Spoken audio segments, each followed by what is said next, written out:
Hello, everybody, and welcome back. Hello. To chapter 53 of Brunkhollow. Ooh. Wow. We finally got to duke it out with some skellies in the last episode. And for those of you that stuck around for Notch and Soda, thank you so much. We had a blast. Oh my god. We've already started concocting the next categories for 100,000 gold German. So Maybe we should make a community one that you have to play. that would be By fun. himself? I just It's like a blue thing. Yes, see ya. No, you have to say it out loud and you have to wait for Twitch chat to respond to your So they're not being shown the board at all. Oh, You're yeah, right. I like that. Yeah. Yeah, so Okay, maybe it's this just is me our great. naming things that I My best that I fit. like. We'll flesh it reading this. out. But thank you so much. You guys were very generous last episode. We had a great time. So welcome back, 53.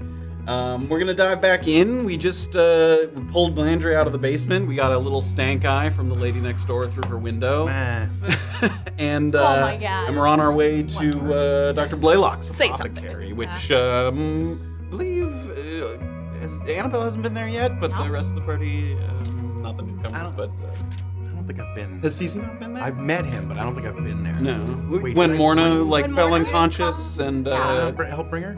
I thought Yeah, you it did. was all blur. can't remember.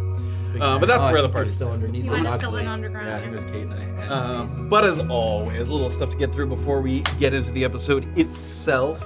So let's fly off to Twitch.tv/tabletopnotch live Sunday night right now, 7 p.m. Eastern. Thank you for joining us. We love when you do that. We're in the chat with it. We love it. But there are other ways to watch. Listen, there's a Tuesday podcast time. There's a Friday vodcast time on YouTube/tabletopnotch. However, if you support us in a couple of ways, like if you're a YouTube member or a Patreon subscriber, you get early access to that stuff. You could even use a fun and easy and free Prime membership to get all of those perks. So fun. And maybe someday you can reach the heights that I have today Oh, reached, no. Oh, God. where you get to your 69th month. wow. So Supreme night. join me. Join me. Honestly. Cheers. Nice is in the chat, please. Cheers. Would you like to read your acceptance speech out loud? Oh yes, there are people I'd like to thank. But I'd like to like to thank thank- Sensuous Bean. Yes. She wed me on June 9th. Thank you, babe.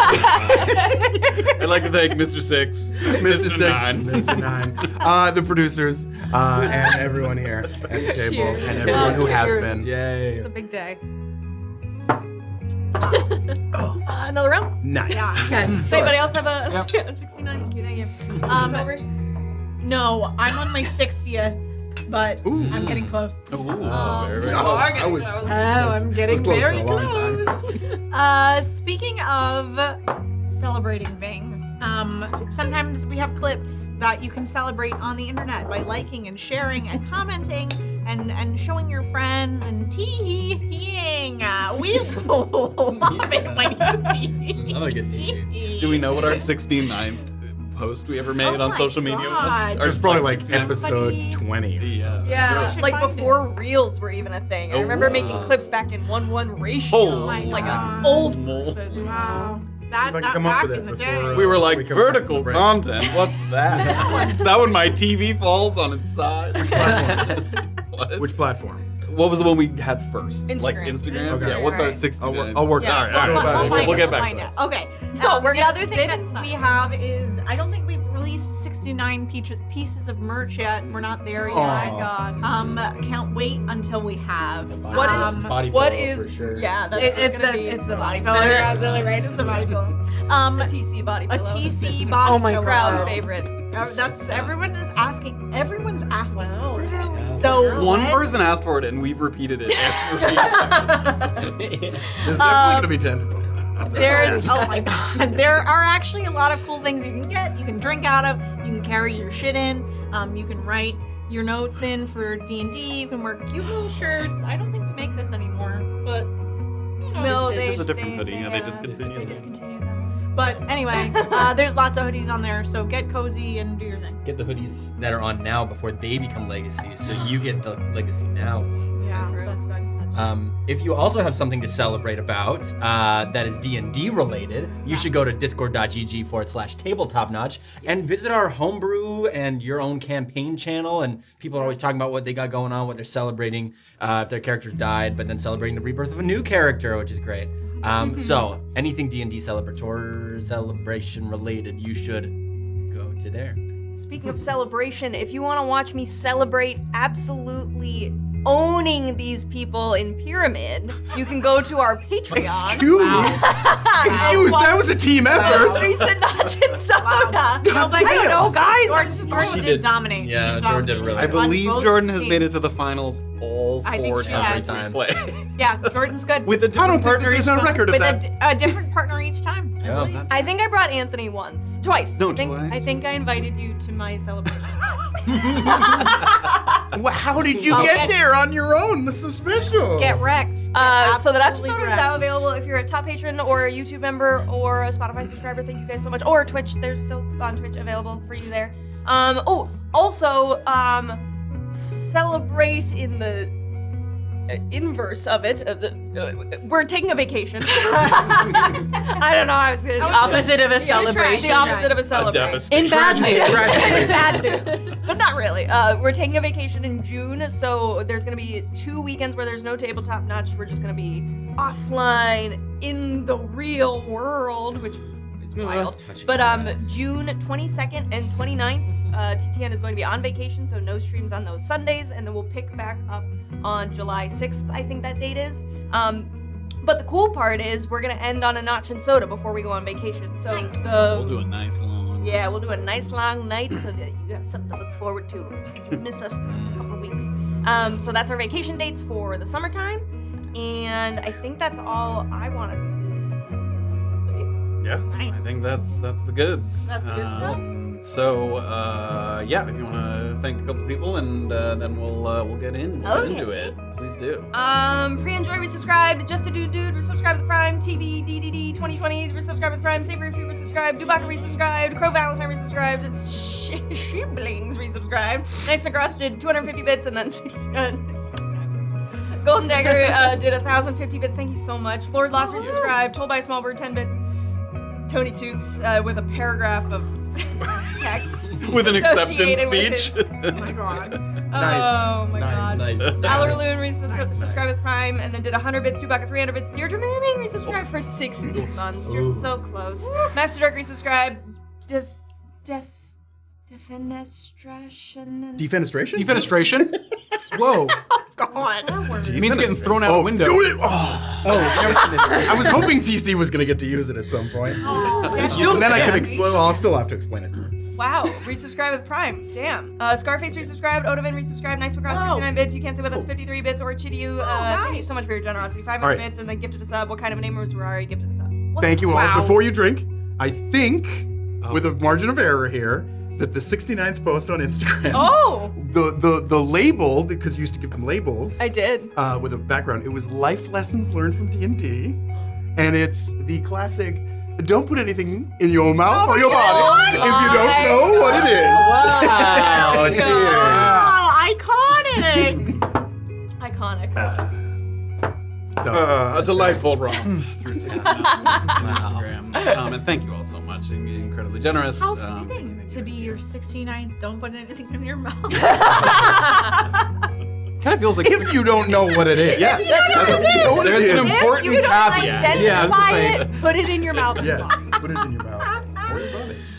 Wow. All right, everybody. I think it's time for us to get into the meat of the episode. And for that, we must throw it over to Recap Man and then the intro, and then we'll dive into chapter 53 of Brunkhollow. Here we go. Nice.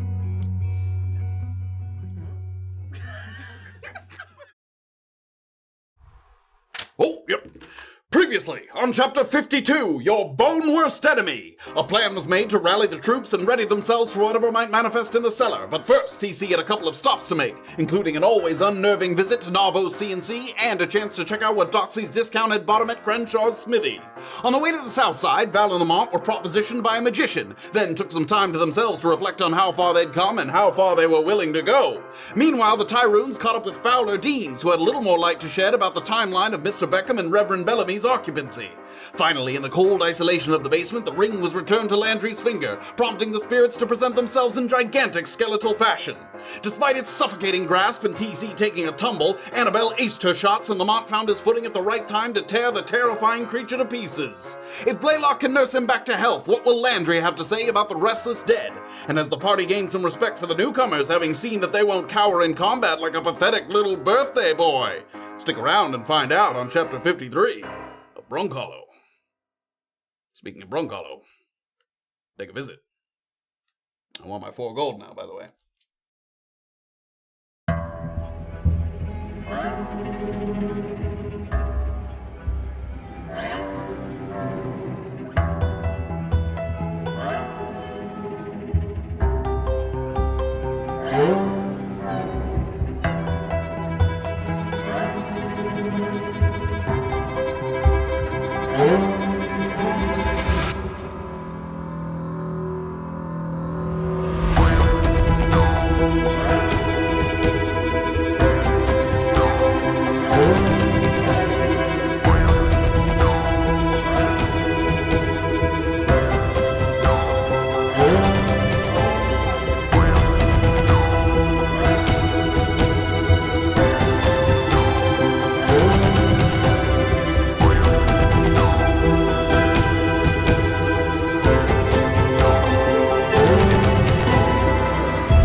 As critical downwheeled injuries are somewhat commonplace in these parts, speeding through the thoroughfare with an unconscious man slung over your shoulders isn't shocking, but it does draw the eye. Bystanders crane their necks to try and get a look at who might be down for the count, and without any visible bleeding or mangled limbs, you can tell there's a few people trying to discern whether it's more of an overindulgence-related affliction rather than one of physical harm. Frustratingly, even though you could see the building from across the river not some 60 yards away, you're forced to take the long route to arrive at Blaylock's place. You go down past the Merc Hall, across the bridge, then back up and around through the narrower central streets of town.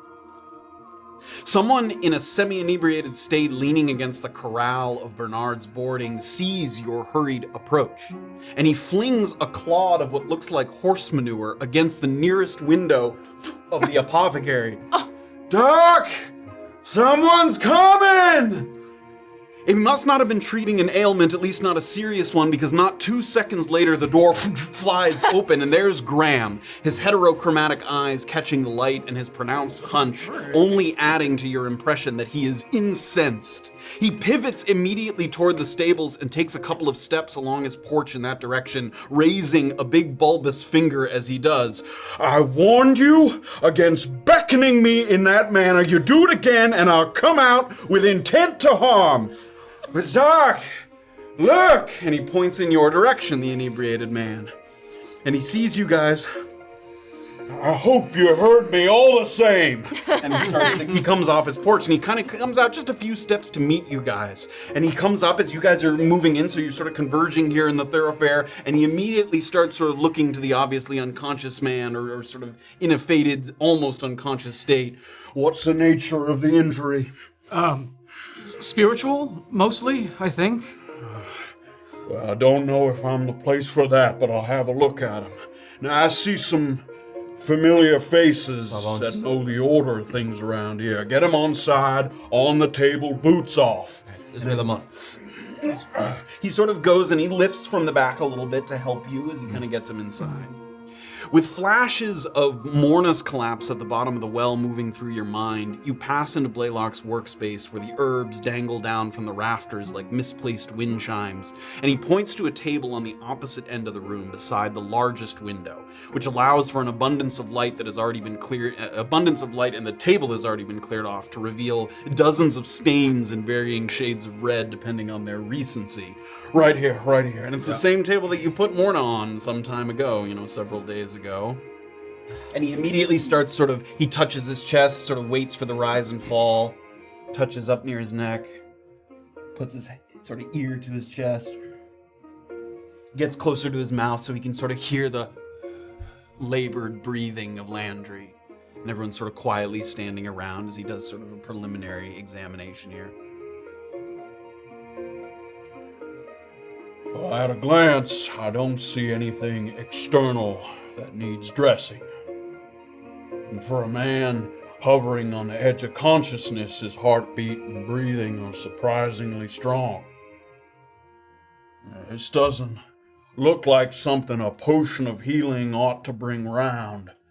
There's some, and he points over to another side of the room, there's some clean, cool water back there. Sort of points off to Landry and Val, because you guys are the closest to it. If you could get a rag and touch it to his lips and his forehead. I'll go do that. Sort of go to the corner. There's a little basin there that's clearly, clean water that's been used to treat injuries. There's a couple rags hanging above it that have been cleaned recently. You grab one of them, dunk it in, squeeze, and come back to the table. You said he's battling with something of a spiritual nature. Some sort of possession, it seemed. We had to fight the thing off of him. That's not my medium of competence. Trust that I'm not trying to be coy or stingy with my supplies when I prescribe perhaps some rest and comfort to see if he comes round. Bring it over here. It's a motion. You lightly touch. Everybody kind of waits. Blaylock takes a moment to kind of look around the room. Finally, he recognized Illien right away because you were sort of the person at the forefront of bringing Morna here. But he sort of takes a moment to take in the faces. You see things like you can tell right away that he recognizes some faces that he's seen around town, and then a couple of faces that he hasn't seen before. Are you well acquainted with this man, or did you happen upon him in this sorry state? We know him a fair deal. We had drinks with him a couple times, back a couple years. You didn't see the injury happen is what I'm asking. No, we came across him afterwards. He asked for our help.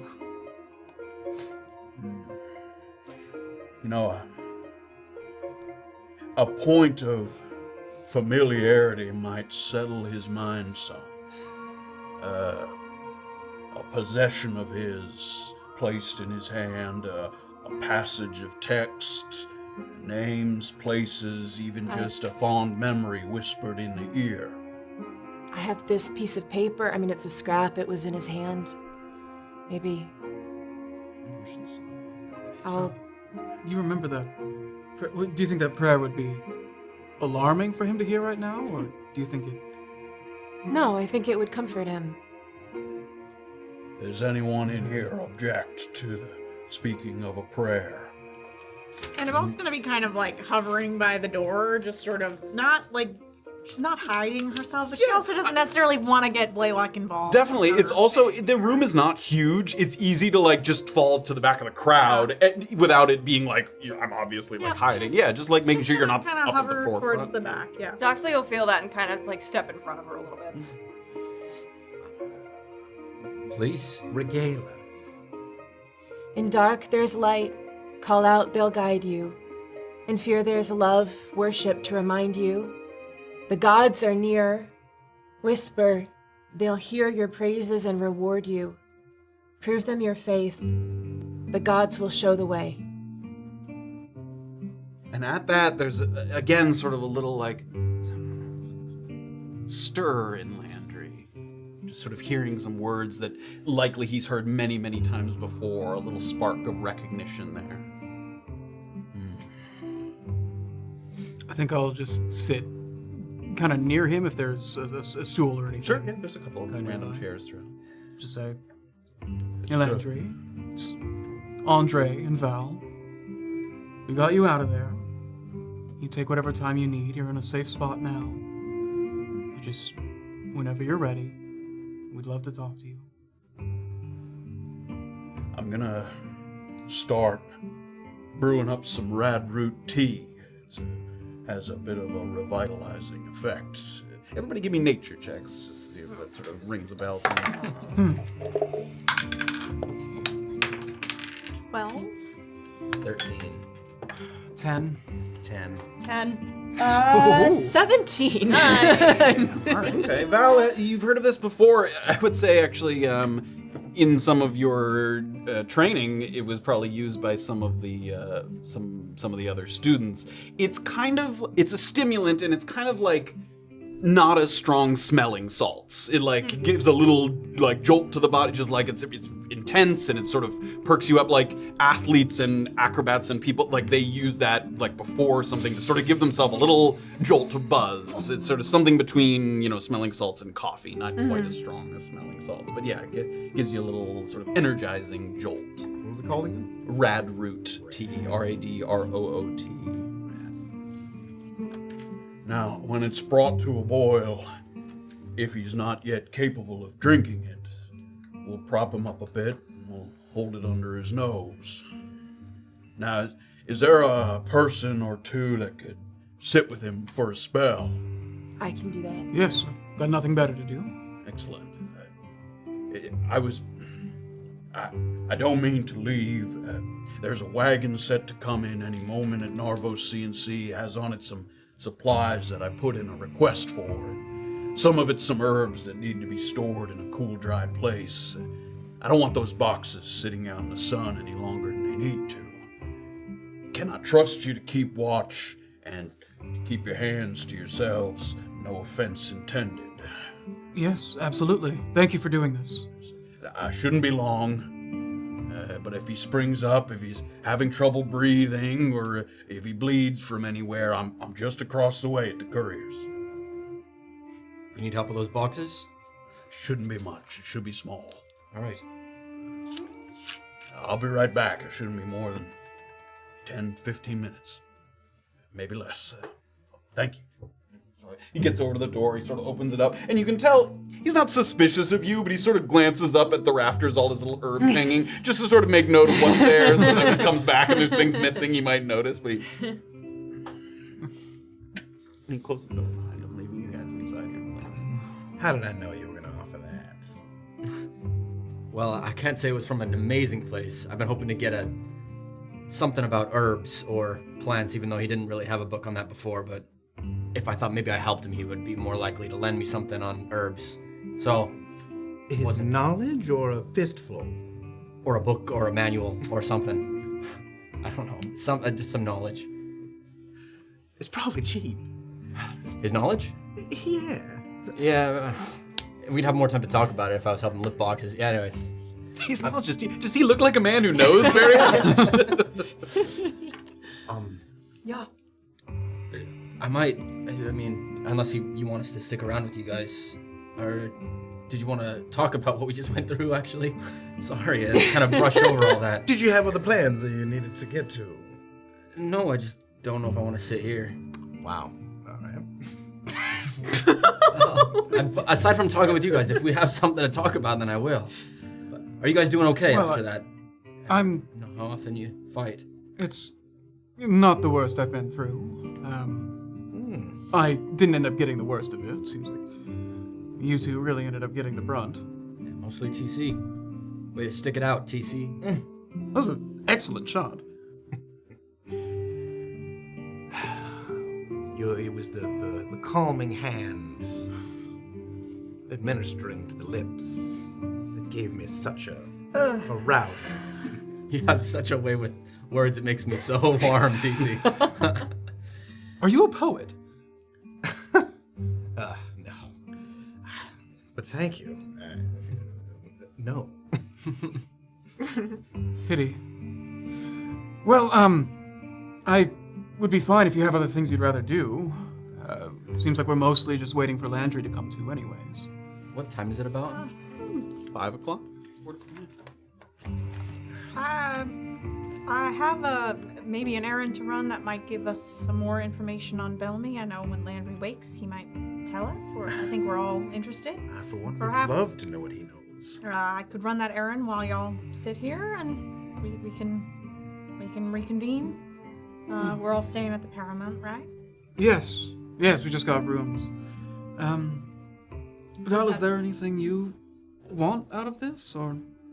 I think it makes sense to do what we've got to do, and if we cross paths again, so be it. Yeah, that's fair.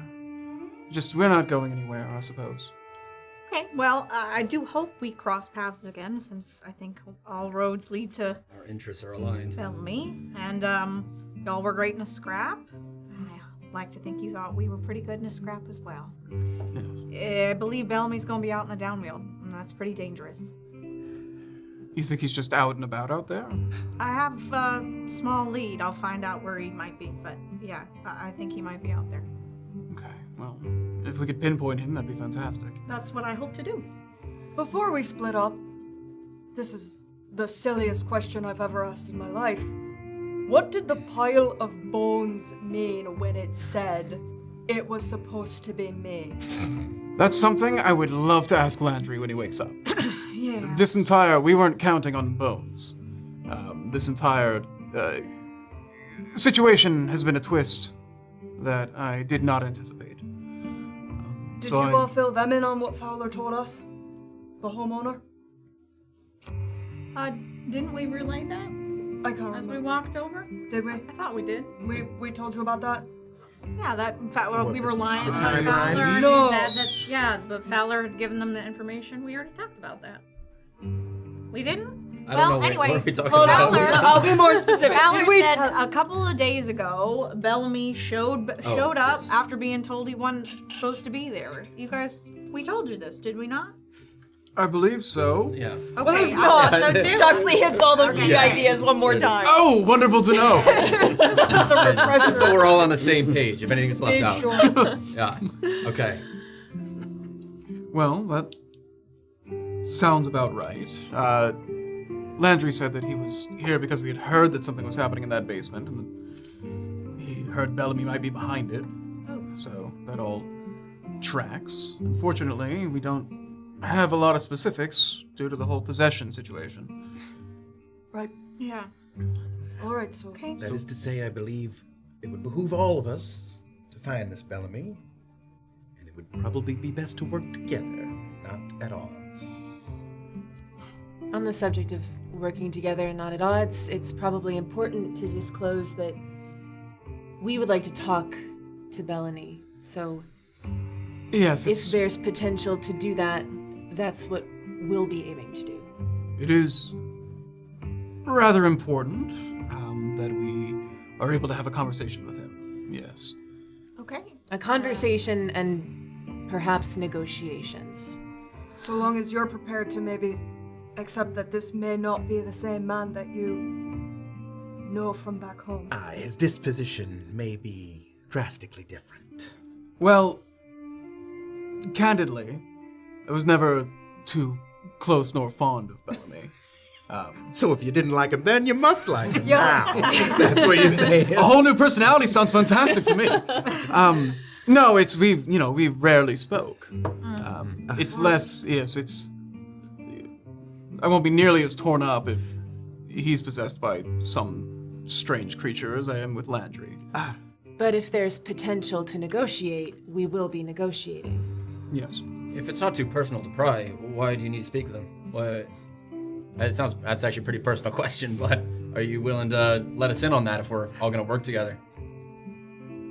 Well, there's simply just a matter back in Old Pharaoh that we need to straighten out. We were trying to work with the church on it, and unfortunately, he's their leader, and he wasn't there. They told us he was here, so we came looking. I see. As I think some of us here are less inclined to be helping the church. So I don't know. Oh, we're not working with the church. Okay. If that's your concern. Yeah. No. May I ask, did he when you spoke to the church there, did he set out, was this a organized mission? Were there other people that knew he was going, wanted him to go? Did he go of his own volition? They said it was church sanctioned, but we didn't get many details beyond that, just that he had taken absence and gone here on church business. Is the matter related to your circus or something personal? The circus. The circus. Does that seem true? Make an insight check. 21. It does seem related to the circus. Oh. What is this? Freak, you did. Okay. We're starting a new circus Bible camp. Gross. Oh, I'm sorry I asked. Cool. Cartwheels for Christ.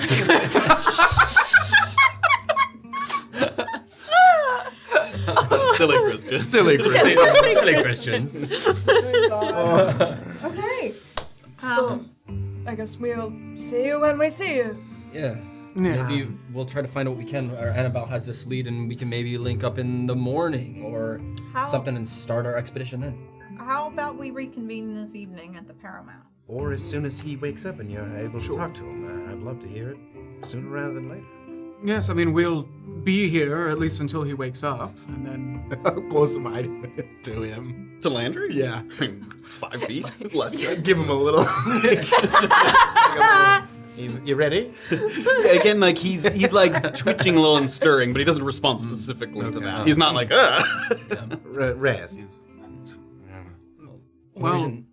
The reason I say that is, TC and Annabelle, I may steal you a little bit this evening if that's possible. Let's see, why not? Yeah, let's chat. All right. You guys are okay if we leave you here then? Absolutely. Yes, at least for a while. Okay. We'll see you back at the... My man at the Paramount will know Yes. how to get a message to me. Doxley's gonna take 5 gold out and hand it to Val and say, when Blaylock comes back, 5 gold for him. That's If anybody, not for that reason, if anybody comes around asking about her, he didn't see her.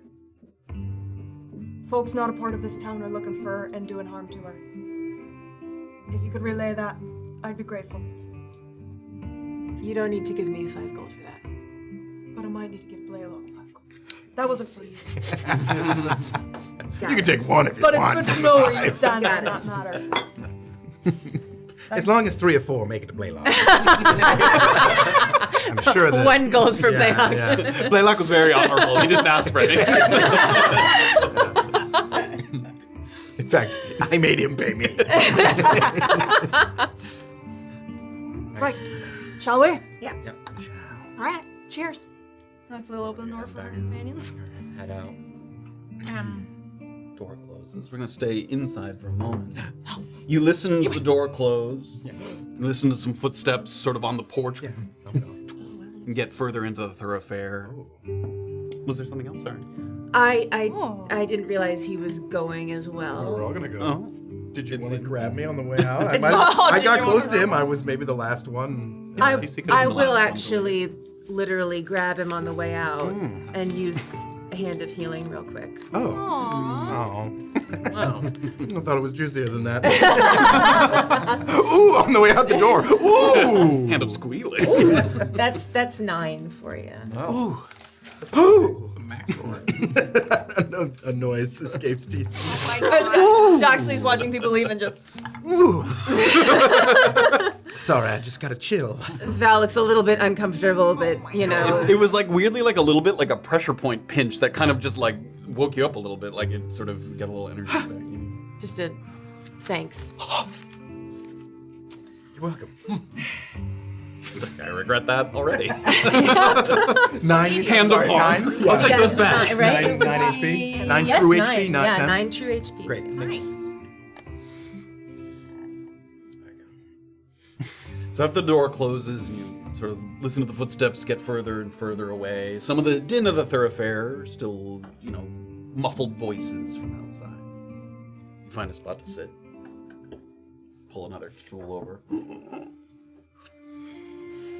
Wait there beside Landry. So you handled yourself pretty well down there. I didn't fuck up. No, I think you did quite well. I got lucky. They're not that bad. I mean... No, they definitely seemed like they knew what they were doing. You wouldn't, customize your armor like that unless it was something you use on a regular basis. That probably cost them extra. Yeah, he looked really cool. Yes. A little bit of silence, and as Landry lays there, he continues to occasionally kind of flutter his lips, almost like the muscles in his cheeks are like spasming a little bit, or like he's trying to speak but can't quite get his mouth to cooperate. You can tell that as some minutes go by, though, that his energy is growing, not fading. As opposed to sort of getting stiller and stiller, it seems like sometimes there's a twitch of the wrist, a little jerk of the head. He's willing himself to return. You can see that he's trying to sort of get himself back to consciousness. And more it's looking like you did indeed get him out just in time. Finally, as the tea in the corner is kind of coming to a rolling boil, you can see his eyes fight to focus and gather a little bit of clarity. And as at this, maybe sort of Lamont is watching, and maybe Val kind of looked away, and he sort of touches you, and the two of you turn. You can see his eyes kind of coming back for the first time. His top lip trembles, and it causes his mustache to quiver a little bit. And before he can even take a moment to recognize who he's in a room with, like he doesn't make eye contact with you, he kind of juts his chin forward to reawaken the muscles of his jaw. And he speaks. Write this down before I forget, before it is lost. 39. They kept saying 39. 39 years, 39 years ago. Something happened to him. Happened to James. I don't know what, a terrible choice that he was forced to make. And he's carried that with him all this time, a burden. For this choice that he made, he was given a gift, or perhaps it was a curse.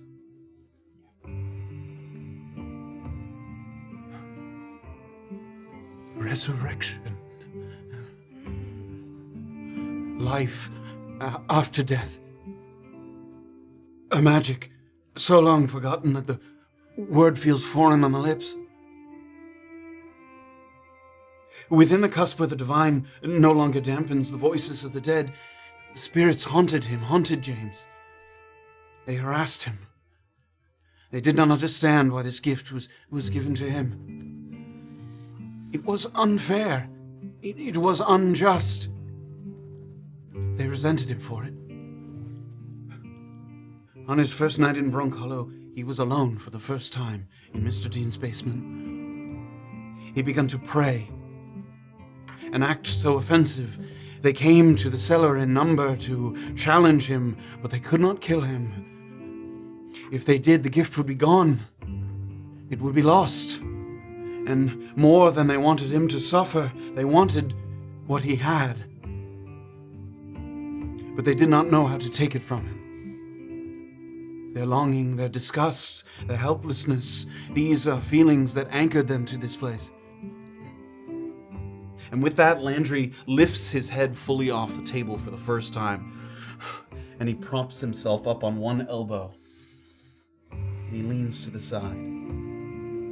He takes a few silent breaths with his eyes closed, and then pushes himself into a seated position.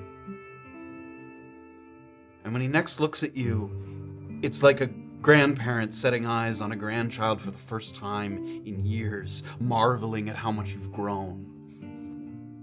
His eyes sparkle with delight and bittersweet pride, and they even well up a little bit with hints of tears.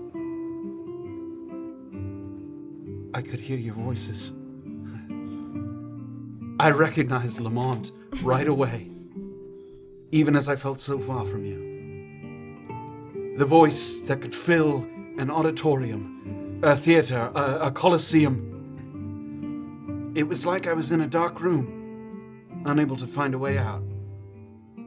And I kept opening these windows and shouting through them, but it was hardly lit on the other side, and the window would slam shut. And through most of the windows, I could only see the dark of the cellar. But then I saw Valentine on the other side of one. And I kept trying to open it, to speak through it. I wasn't even sure you could hear me. I didn't know if it was real, but I had to try. And for a moment there, his face drops, and he kind of looks around the room, almost like he's not sure where he is. What was the number? The number, what was it? I tried so hard not to forget. 39. Yes. 39, don't worry, we got it. Yes. 39.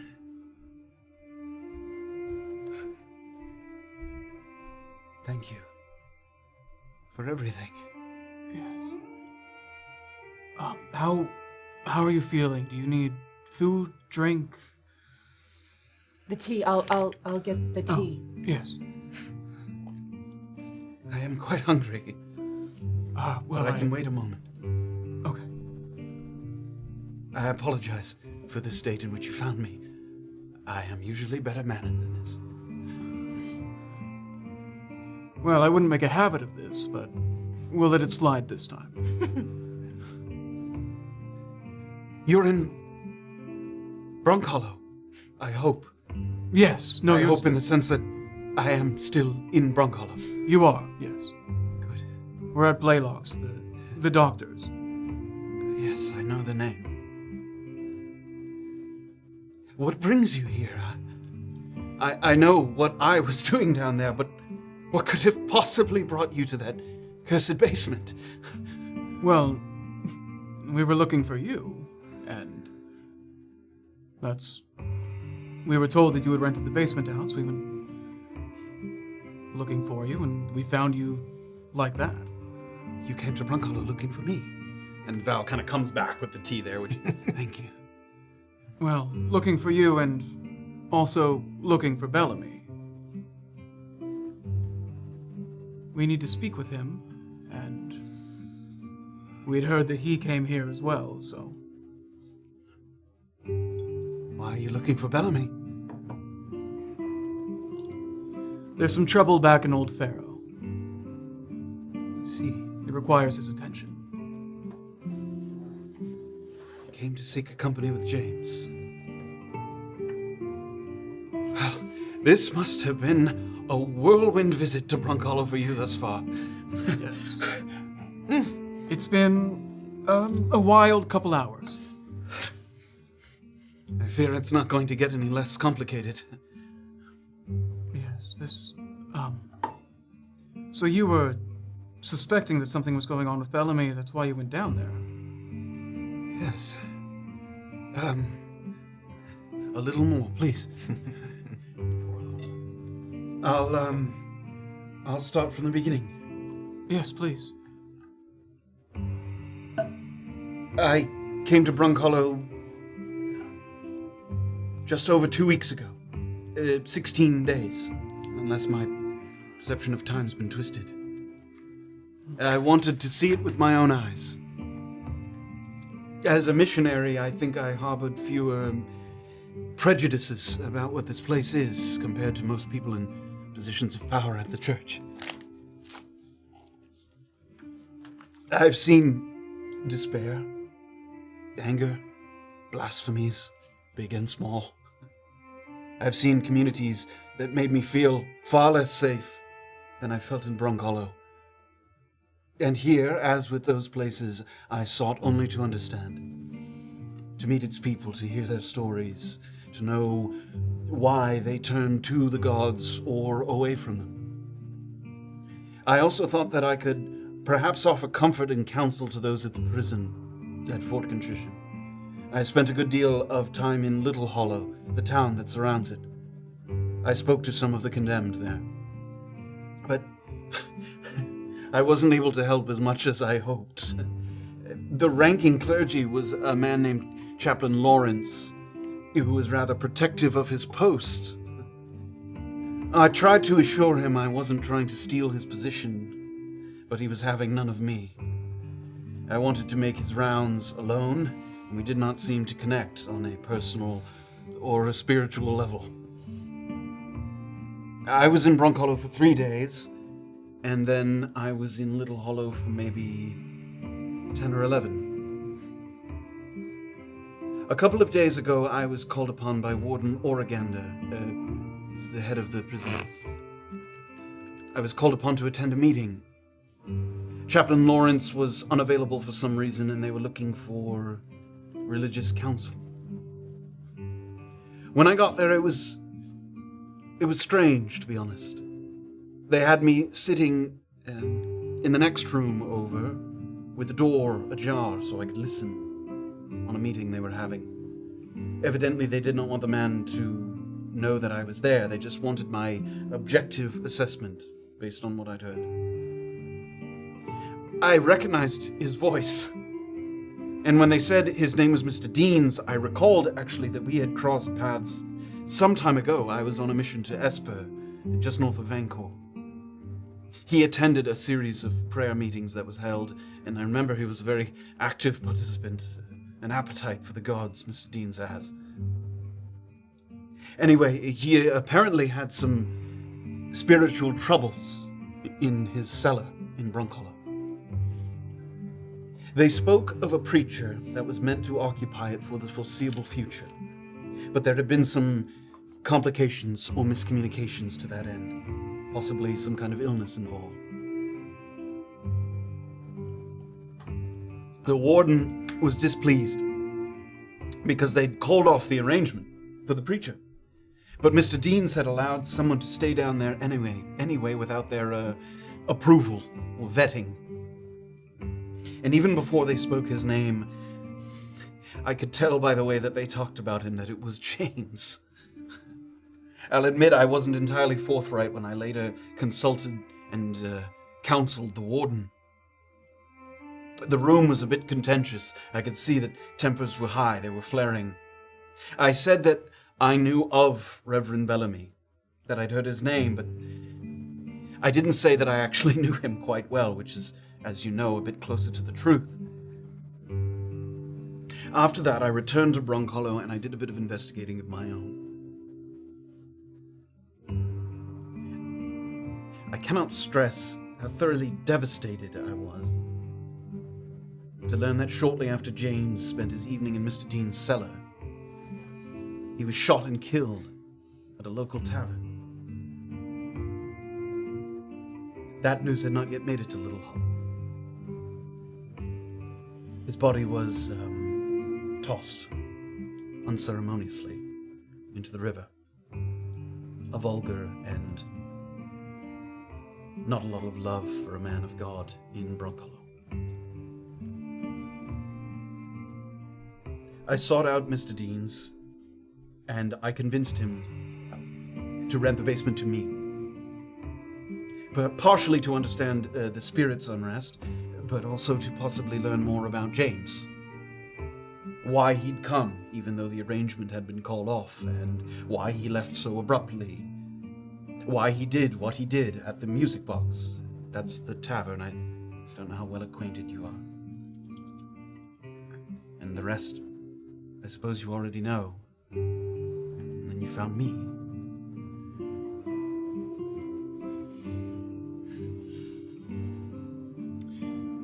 So, this arrangement that they had made for renting out the basement was it initially meant for James, or?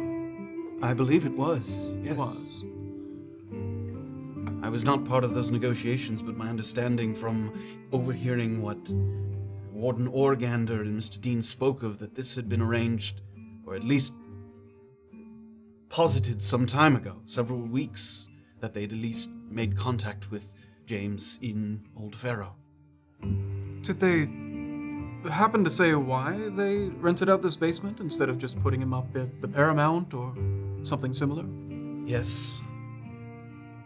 Brunkhollow has mixed feelings about the church as a whole. Yes. A lot of people come here fleeing persecution from the church itself. From what I could gather, the intention was to have a place where people could pray in private, to themselves, to foster a bit of positive sentiment of the gods in Brunkhollow. There are those who have come here who have full faith of the gods, who came here for work, for business, for other reasons. It was a place for those people to go where they didn't have to feel afraid of praying in public, that they could speak with each other openly and honestly. I believe James being installed there was simply a way for him to open his doors at all times to those who needed counsel.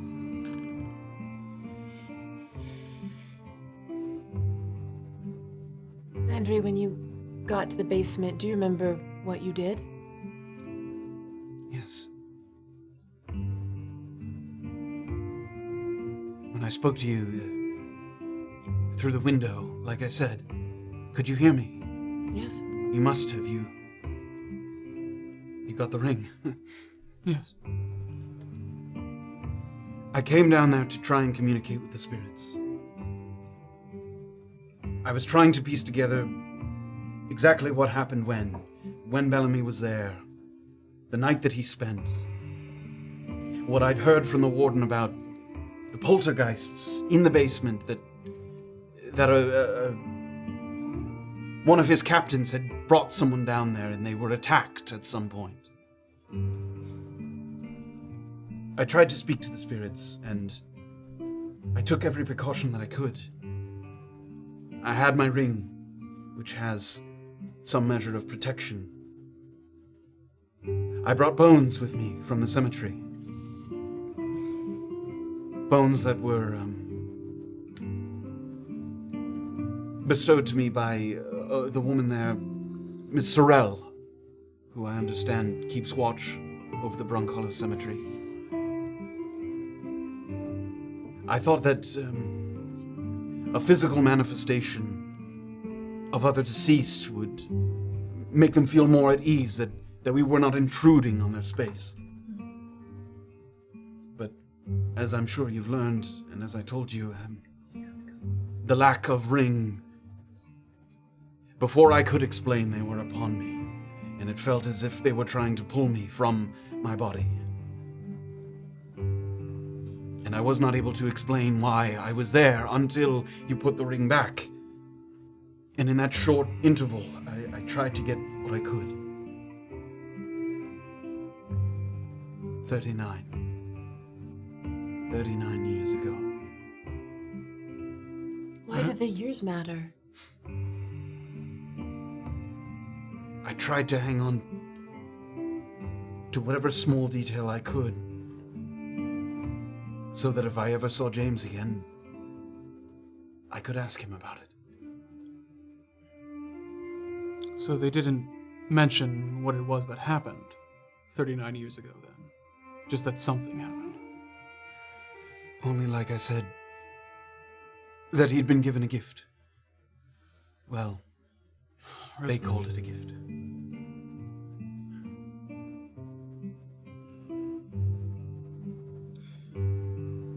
So, do you know that he's alive again, then? It's true, then. We have it on fairly good authority that he was seen fairly recently. What the spirit said about him possessing some token of resurrection. It's all true. How? The great irony of it is that if James had been killed back in his home in Old Pharaoh, or anywhere outside of the cusp, he likely would have been swiftly destroyed by the strong hand of the clerics. I was about to ask whether or not the church would look fondly upon one of their high-ranking officials cheating death. I sincerely doubt it. The preciousness of life belongs in the hands of the gods alone. There are few magics more reviled than those that seek to degrade such an honor.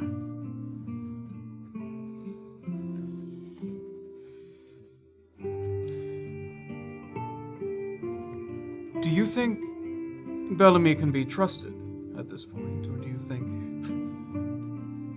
Trusted to what?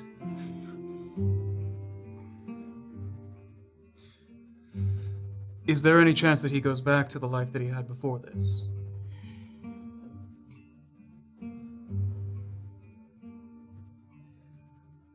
I wish that I had seen James more recently than I have.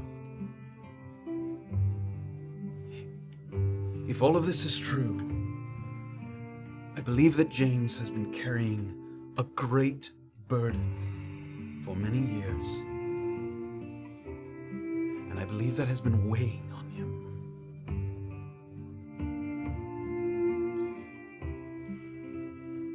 A man of faith that he is, to know that he was in possession of such internal sin.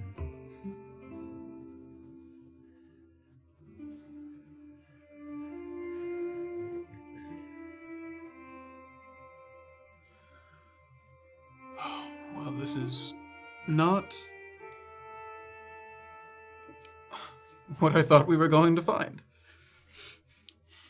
Welcome to Brunkhollow. With that, he kind of... Oh, I'm going to comfort him.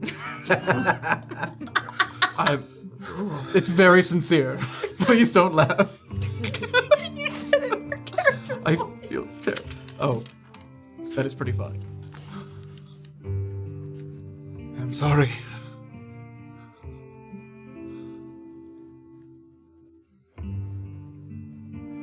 They said that he, in the music box, that he had a vest of snakes.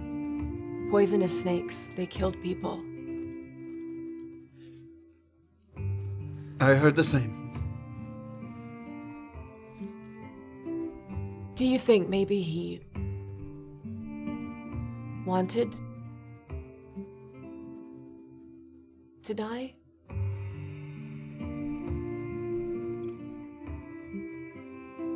If you held that for 39 years, wouldn't you be curious? Do you think it's been spent, or do you think he just has this forever? That I do not know. Do you know if it's an object that he carries? Is it something in his possession, or is it internal? I don't know that either, although I have a hard time believing that if it was an object that he carried, that the clerics would not have been able to see that.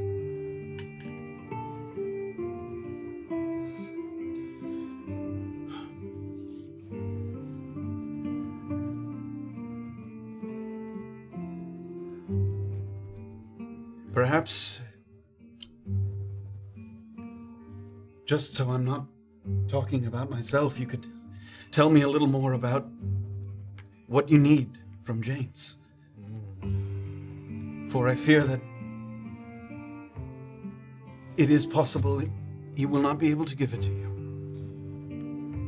Yes, I'm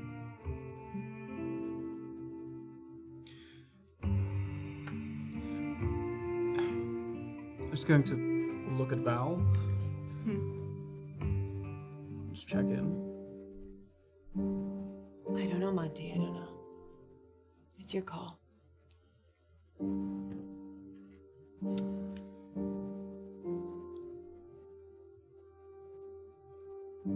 Silas is in trouble.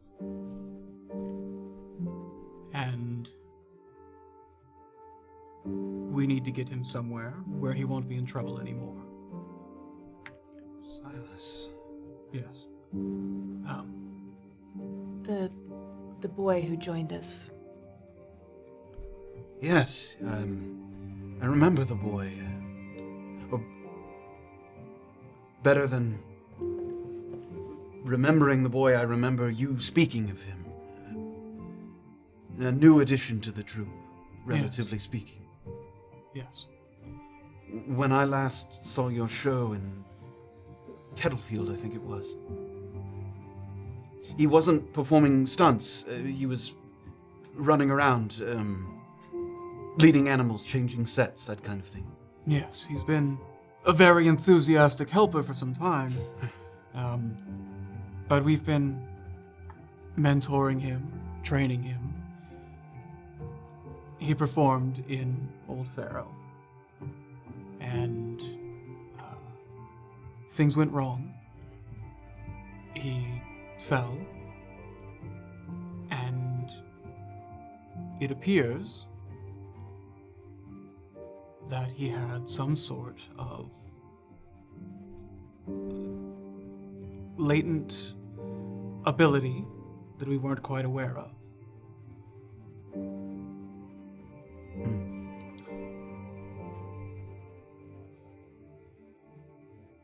Lineal? Possibly. We know very little about him. I'm not sure if he understands it. He's young. He was alone. I see. He's currently, well, you can imagine it caused a stir. I can imagine. Yes. Both of you give me insight checks. Fuck.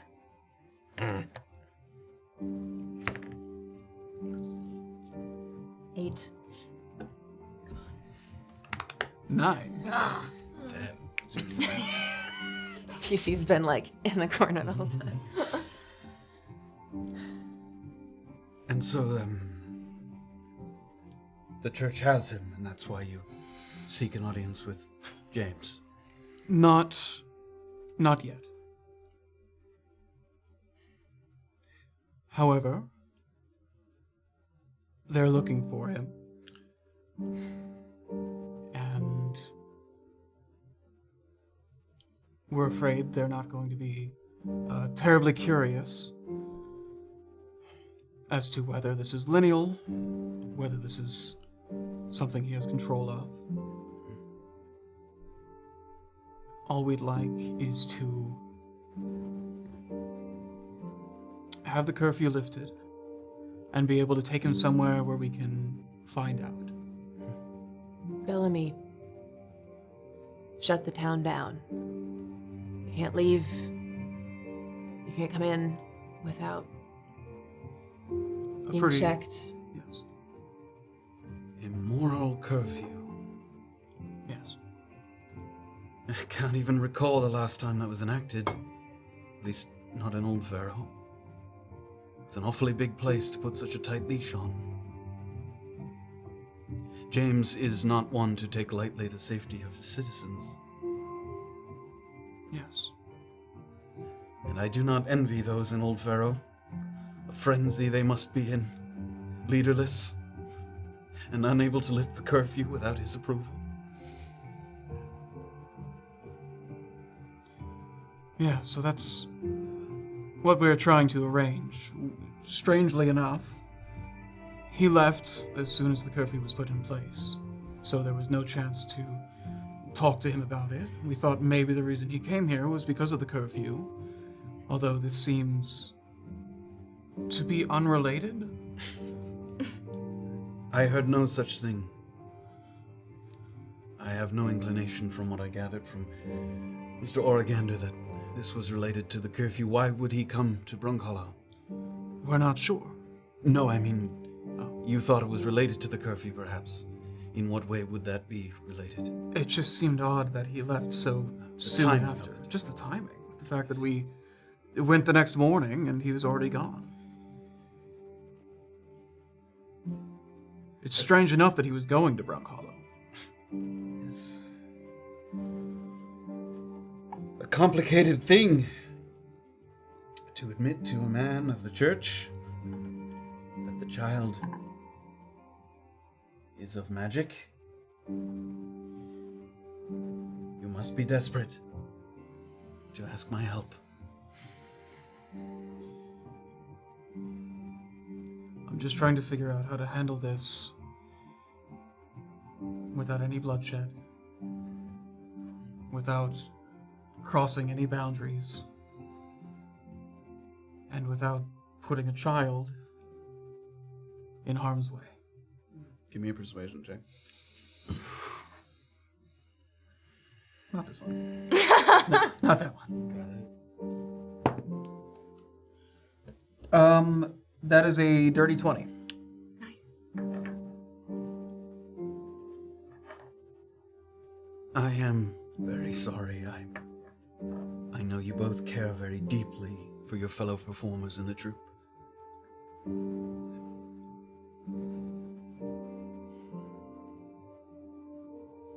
I'm sure you know that I have no power to lift the curfew in Old Pharaoh. And I don't know if James is mentally or physically capable of doing such a thing. But I also understand if you must ask him yourself. I think we need to exhaust the options that we have. Yes.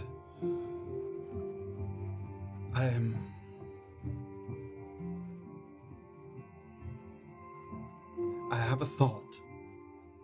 And as he says that, you also hear outside some clomping on the porch outside. And the door begins to open, and you see Dr. Blaylock sort of come back inside.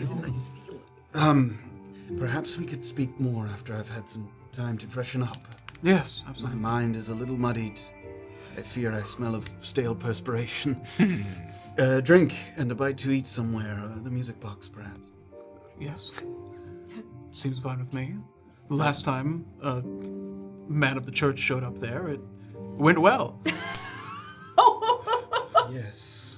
Too soon, Monty, too soon. Well, we weren't there. I'm going to wash up. I have a tent up on the bluffs. The gnomes have rented me a tent, and I'll meet you there. An hour or less. That's lovely. Yes. You know, we may as well head back to the Paramount. And it sounded like Blaylock was sort of talking to someone that was out in the thoroughfare, maybe even yelling to the sort of guy next door that had thrown some feces at his window. And finally, he sort of comes all the way in. You turned around quicker than I thought. Glad to see you up and conversing. Yes, I'm quite all right, all things considered. Thank you for your attention and care. I barely did nothing. These two were by your side the whole time. I think I'm feeling up to taking a walk. Thank you for the tea. Well, if you have any other complications, trouble breathing, lightheadedness, dizzy, you come back. I'll take a look at you. Yes, thank you. So he walks toward the door. Is there anything else that you needed from me? He sort of sets down the box that he had gone on retreat. I would like to just kind of subtly use another focus point to try healing myself, my arm, before Check this out. 8. Sure. Did that work? Did that help? Sorry, who are you healing yourself? Oh, myself. Yeah. Yes. Hand of healing on okay. yourself? Yeah, you can do I that. wasn't sure if that type of damage would respond, but it seemed like it did, so... Yeah. Cool. Great. Just wanted to check before we left the doctor. They don't want to Takes pay a for look that copay. around. Yes. I'm good. I don't... Yeah. The gold. What? Oh! Oh, yeah. Yes, you have. Right. Yes. Why don't you handle that? Here. Our friends, for your help, and also, if you'd be so kind, they ask that you not, if anybody comes asking, that you not mention the young woman who's here. All right. I can do that. Thank you, sir. We greatly appreciate your assistance. Well, shall we make tracks? Let's. Turns around, starts to unload his crate there, and Landry sort of steps out into the thoroughfare, and he sort of gives you each a little shake of the hand and the music box. Yes. Hate that music. We're gonna reverse back in time here for a second, stepping out of Laylox and into the thoroughfare. Wow. The That rest was crazy. Nice That was job. crazy. That's a lot of info. Was. On a typical day, when the air isn't overly humid and the skies aren't brewing up a storm, stepping back out into the thoroughfare is a refreshing sensation. But for TC, his next step is like he just sunk knee deep into quicksand, even though his feet remain on level ground. Foregoing a full rest is finally starting to catch up to you. And while you don't regret the extra time afforded you, you feel a bit like a puddle, a bowl of oatmeal that needs to be scraped up off the floor. And you take one level of exhaustion. And once again, new 2024 exhaustion rules. It's no longer sort of disadvantage, blah, blah, blah. -2 to ability checks and attack rolls, I think it is. Or D20 tests is how they phrase it. Is my AC affected yet? No, it's just Move Minus- speed. move speed Yep. is It's reduced by 5 times the exhaustion level, so 5 at the moment. so -5 move Yep. speed. -5 move speed and D20 tests, which D20 includes tests. which includes ability rolls, attack rolls, saving throws. Yep, those are all -2 as well. So 2 penalty to all D20 rolls basically, and a 5 penalty to your speed. Nat 20s Interesting. all Not 20 is night. all night long. Yeah. Yeah, TC as he got a little healing, on the threshold there. I tried, man. No, I tried. I appreciate. But yeah, he takes those steps off the step, but just like. All right. You all right? Quiet. We had such a busy night last night. God, yes, you did. My body longs for the horizontal position. Just I see. Do you think if you took... you have to do that all the time, you know? You sleep? Yes, I do have to sleep all No, the it time. doesn't matter. But you want a short rest right now? Would that help? So a brief period of rest. It will certainly not find me at my best, but it would not go amiss. All right. I think... Suppose we can all good for all of us. take a little rest. I think one of the first steps Doxley has. I think a step in the right direction. I think you should get one of those veils I tried to purchase you earlier. Okay. If it's a money problem, I'd be happy to help once again. You have already helped me so much. I know, but my pockets are so generous these days. Oh, you know, they're not so deep, but they are. You wish to buy my affection, and it shall be purchased. How much is this scarf? Is it a lot? It fluctuates 25. between 20 and 30. It's 25 if you don't try to bargain with him. Because If you do try to bargain with him, it goes up to 30. that's an interesting tactic. I just paid 5 for one person to forget you. So if we Yes. keep doing that, then you do it. No, you don't have to do No, that. you got this. No, you got this, Doxley. No. No, it's alright. No, you should do All this. right.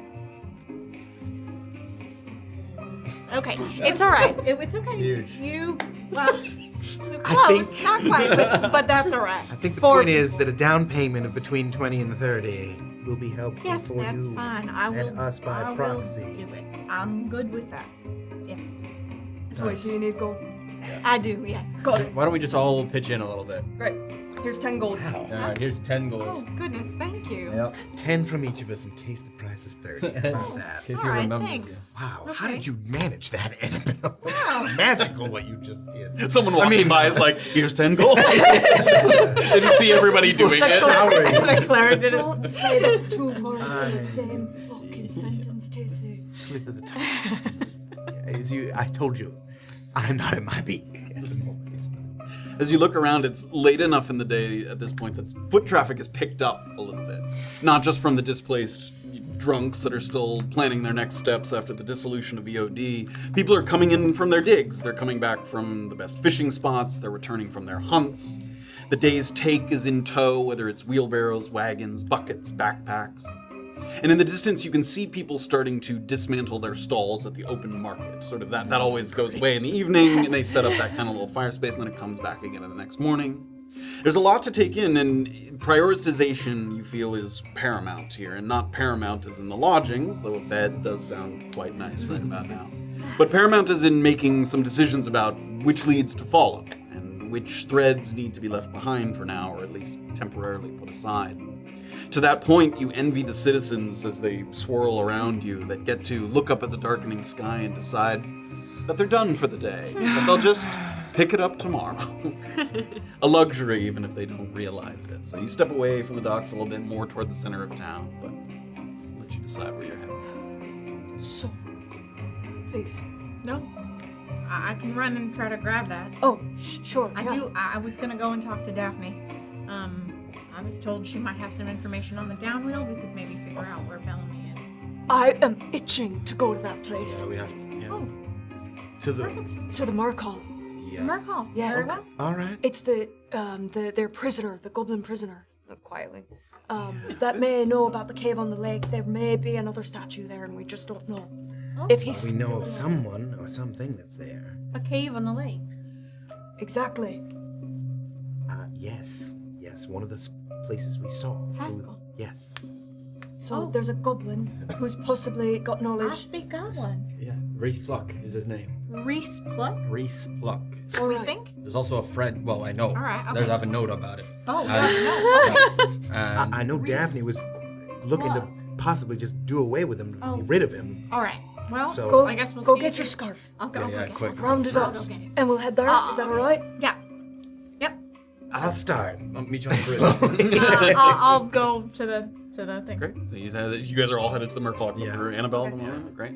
As Annabel sort of wanders over in the direction of the market, which again is sort of winding down at this moment. There's still a few people. As people are coming back in from their digs and hunts and things, some of the people at the market are getting in the last few sales. They're sort of coming back, take a little bit of food, some vegetables, things as people are kind of coming in. And Sherman, who's there at his stand with the little scarves, is indeed, he looks like he's sort of rolling one up and offloading it to someone who had just bought one.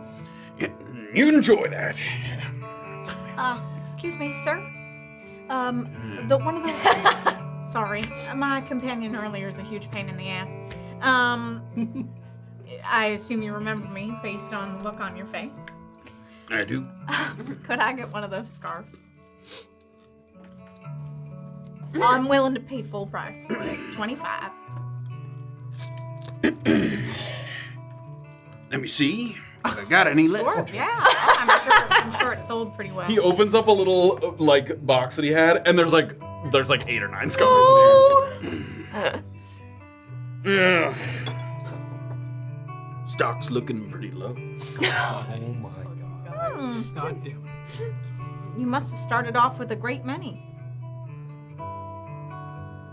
I'd say 30 gold would part my. He sort of searches for the word. box. Would part my box. TC, is that you? Sir, I understand that my companion offended you, but it really wouldn't have been my move. Would you mind just honoring the price that you gave to everybody else? Give me a persuasion.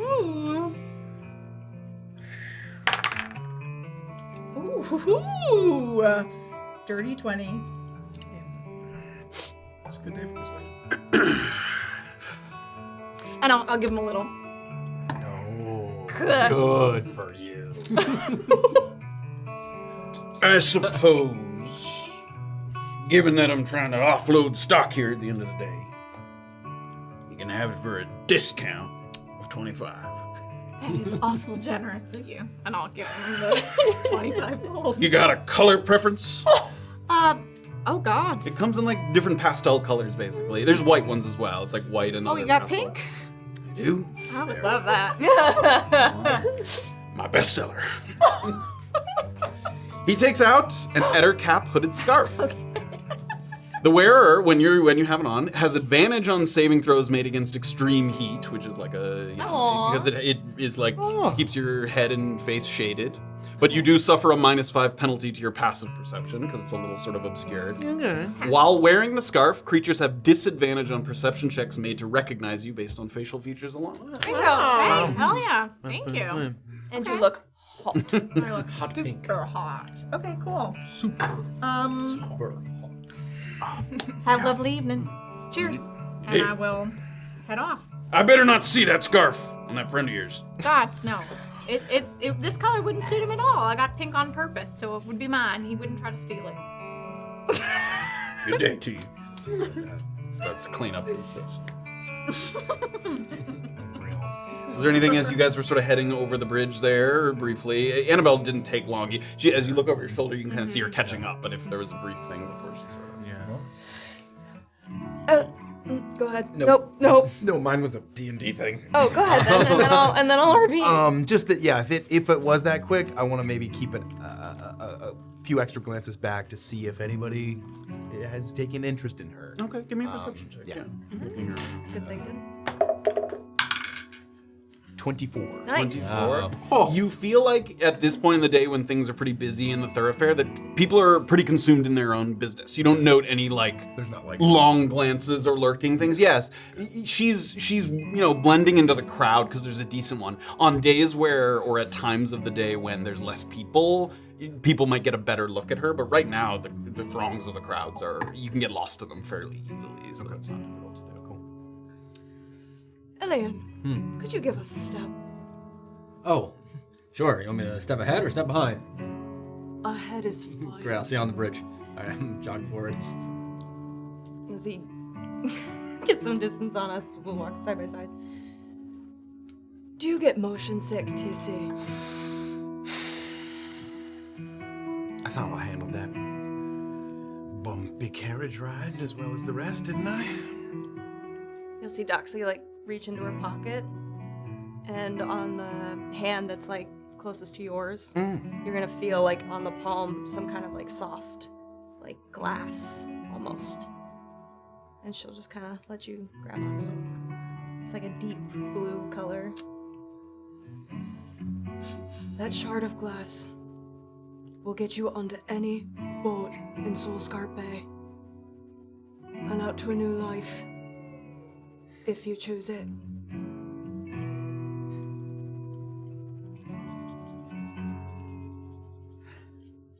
I thought you and your family needed me by your side these days. You would give me an out? Everybody deserves a fresh start, TC. She kind of gazes over at her brother walking ahead. Brunkhollow should be that place. And you were robbed of that.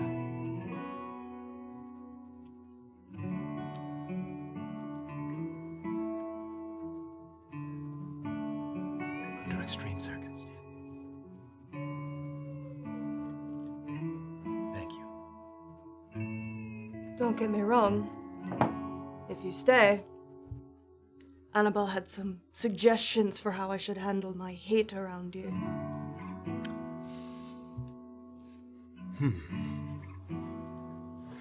The temperature of your...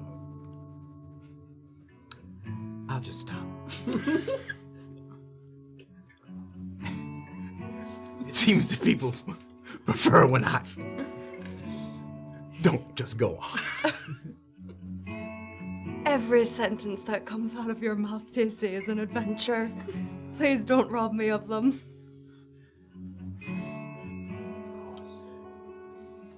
And it wasn't too long. I would say with that, Annabelle sort of comes up behind. You can hear her footsteps there. All sort of converging at the bridge there. Oh, nice. Yeah, it's a little bit of sea glass, the sort of translucent color. All right. While I have us here really quick, before we get to the Merc Hall. Really quick, do you put the scarf on? Yeah. Okay, Yeah, great. maybe I ought to. I just was curious. Yeah. Well, we're all upping our fashion sense today, aren't we? That Does it looks suit great. me? Looks Thank you. May I touch it? Yeah, of course. It's actually pretty good quality. What is it made of? Ettercap silk. Ettercap silk. Wow. I gotta get myself one of those too. It suits you. Thanks. Nobody knows who I am now. I wouldn't say nobody. Well, fair enough. I feel a little better walking around with you, I'm not gonna lie.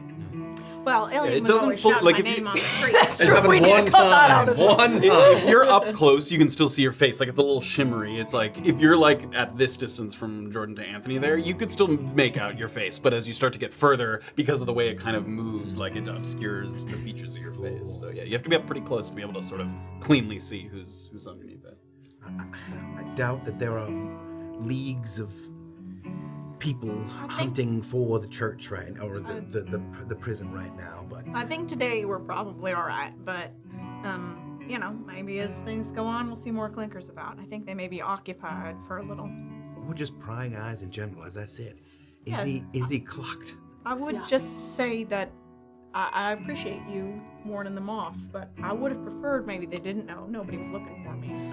There'll probably be some gold that's associated with me, and we don't know their types. I figured a more patriarchal man of the town like the Duck. No, I hear you. But I No, thought about I doing it for appreciate the it, I do. miners, but the miners would just ask for more gold from someone else. Yeah, let's not. I would say in general, let's not offer up that somebody's looking for me. Cool. I wrote I'm under a different name at the Paramount, so What's the name? I'm not going to tell you. Oh. How What if we need to ask what if we Avery need to to- leave a letter? He knows my real name. I just don't have it on the ledger, so a clinker can't come in and look for it. I can't think of it now, but I'm certain there's a reason I should know that name. the fake name? You know, the fake name. I feel like it'll come up, and I'd be mad that I don't know it. Should we kill this person? You're like, I don't know that person. It's like, All right. Well, if you want to stay all, Let me think about it. Let me think is it about it. really that Does that big really a need deal? to be a secret? We're your best friends. I forget the name I gave. Oh. I remember. Do you remember? Dolores Price. Dolores Price. You say that out loud? Dolores Price. That's the Dolores name. Price. That's a great name. Why Thanks. Dolores Price? Is that what you want to name the kid one day? I don't think I'm the childbearing type. My auntie's name was Dolores, and there's a price on my head. I don't know. Oh, cool. Just seemed to make sense. Cute. It's the recurring theme of Annabel not really knowing her uncles or aunts. They're all made up. Dolores. I do have an aunt named Dolores, right? Yeah, I do. I definitely do. Cool. All right. Good name. So shall we head on over? Yes. Should we just get that done now, and then I'll talk to you guys after? Or do you want to talk now? Is there something pressing you must say? Yes, and you look a little sleepy, so I hope we can get a bit more rest before this happens. Tonight, I'm hoping to go out with my sister to Heron Lake, to go settle things with Ramo. And I'm inviting you two to come along if you give me your word that you will not interfere in the fight that goes on. Just there to protect Doxley if things go bad. So there's a fight out at the lake, a scheduled fight that I am not allowed to participate in. It's not scheduled. He doesn't know I'll be there. Ramo Klein. Okay. That I must be present for, but not Yes. participate in. You can say whatever you want, but I've tried my fucking best. Only reason you guys are coming on is because Doxley really thinks it's important we don't go alone. So I'm gonna. So I would say that does seem real important. And Yes. TC is exhausted, and I don't have many of my Gifts. gifts. Yes, at a resource. I think Illien, what's one night? Because we're leaving out to the downwheel tomorrow. But we'll be back. Yeah, maybe at No, some point. It'll just. All right. Listen, I already lost one friend out there, and that's not gonna happen again. Is this a wee hours thing we could do after going to sleep tonight? I don't know. This is the third day that Ramo will be looking for this key that I have. Illien, The fucking key. listen to me. If we find out the information from the hang, right? where the fourth statue is, then you are the key. You can destroy bisons. Rommel will be forced to speak with you because you have the information. Right now, he'll kill you and take the key, especially if the two of us are lame ducks out on Heron Lake. I think Pun intended. My sights are a little off. You're like, yep, he's dead. Let's talk about it. Let's find out what we know from here. I'm just saying, I understand it's important. I know it's your blood, it's your lineage. There are many ways to access the weave. Yes, I We hear what shouldn't you're rush saying. this. I Is know. all I'm saying. I hear what you're saying, and I really am letting that seep in. But it's more than just about the key and the statue. It's about finding a way for me to grow and be stronger so that when we go out on these things that I can actually do something more than I have been. You've saved my life like 3 times in the last 3 days. I think you're big and strong. Well, thank you. But one slip up is all it takes. Let me think about what you said, and let's go talk to... Yes, let's all think about it. TC and I will think if we can join you as well. All right? I will think on it. Well, I would like to have a rest, even A short one. even a short one, before we go. Okay. We'll see. What's this goblin's name? Reese I already Block. forgot. Reese Block, yeah. Fuck. All right. You can also ask after a Fred Jangle, but I'm pretty sure in these notes, he's he might be dead. He says, but we all know what happened to him, so I don't. Oh, that's Yeah, he's probably dead. that's but you some can, Goreo non-talk there. Yeah, Ah. All right. but All right. okay. Let's do it. Nothing like saying Fred Jangle. Fred Straight ass face. Fred Jangle. As they're heading to the Merc Hall, where were you guys headed after? So Landry gave you a little handshake, started to head up toward his tent that he talked about. Are we What- going to the Paramount? I think so. Like, just to kick back while we wait an hour. Although, well, I mean, I got do a want a better idea? short rest. Well, I do have my friends. Are they on the way to the Paramount? Josie? Is she on the way? Do y'all know a Josie? Do you guys No. know Josie? I don't know. Do you know Josie? I don't. Where were we? I think it's over She's there over somewhere. here, yes. Close to Blaylock. And we're at. Oh, she's right by. Is she really? Just across the thoroughfare. Well, they don't know who Josie is. That was. I don't know. Wait, I mean, I don't know. You're looking for the. I'm not. She's right there. I don't know. Wait, we don't really need wood, though. Probably seen her at the dig site. What did we We don't really have a reason to I- talk to her. I'm here to buy some wood. We don't have any reason to Tell me talk of your to wood her. supplies. Whatever. Well, give it some thought. I mean, you guys still at this point would be talking. Talking to. You've been Okay. talking to us. Give it a moment of thought. We'll go into the Merc Hall here for a moment. As you guys get to the Merc Hall, it stands sort of imposing, unchanged. And next to EOD, it's one of the town's largest properties in terms of square footage. It solidifies it as a fixture of Brunkhollow, but as you become keenly aware, what feels sort of like a fixture for the foreseeable future can change very quickly in a hurry. Anyone who's been here for any length of time likely believed that Bison being displaced was an impossibility, far-fetched, that he was as synonymous with Brunkhollow as any. Yet look at the empty warehouse now.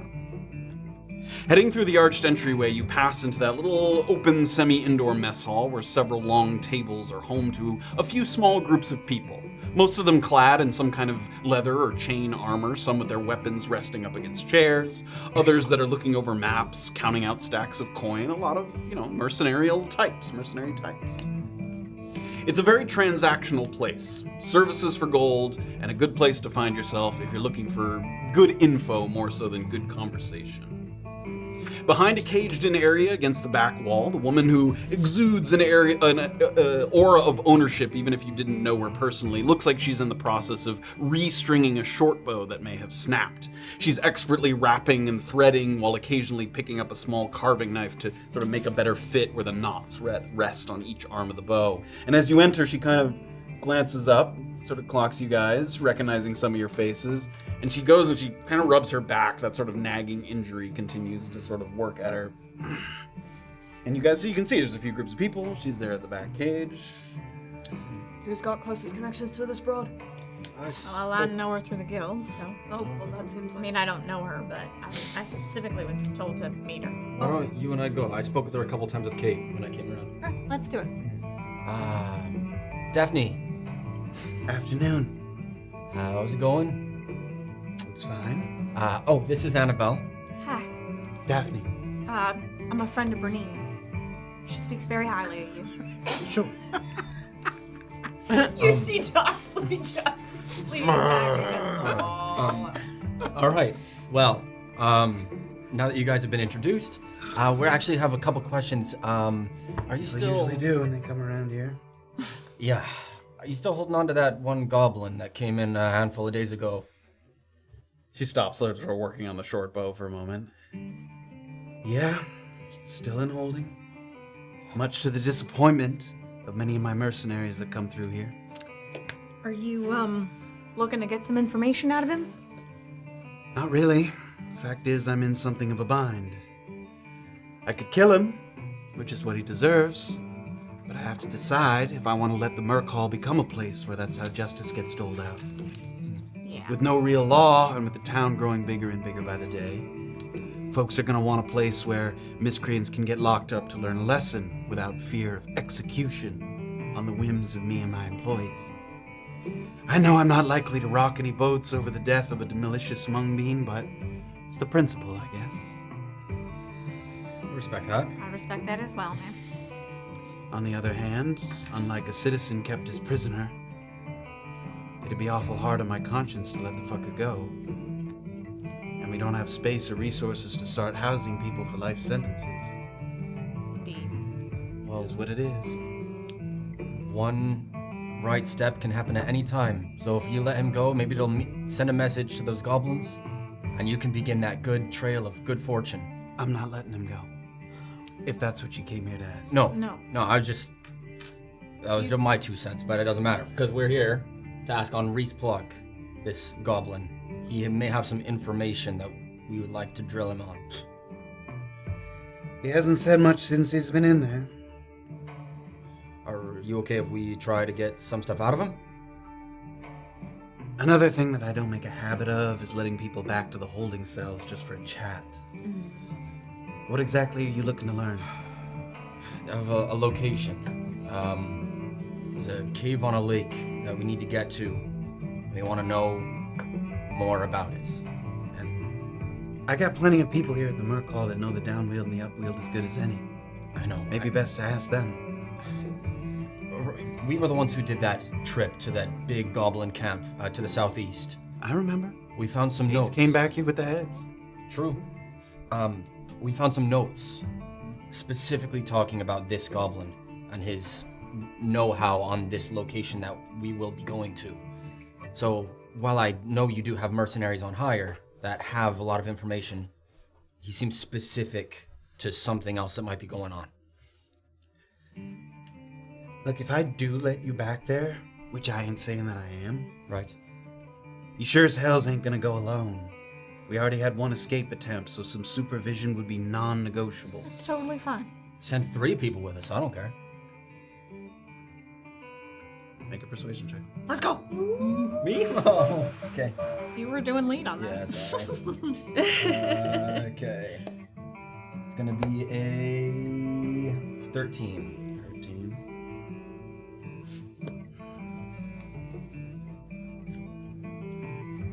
Look, today's not a great day for it, if I'm being honest. I really can't be seen walking tourists back into the holding cells.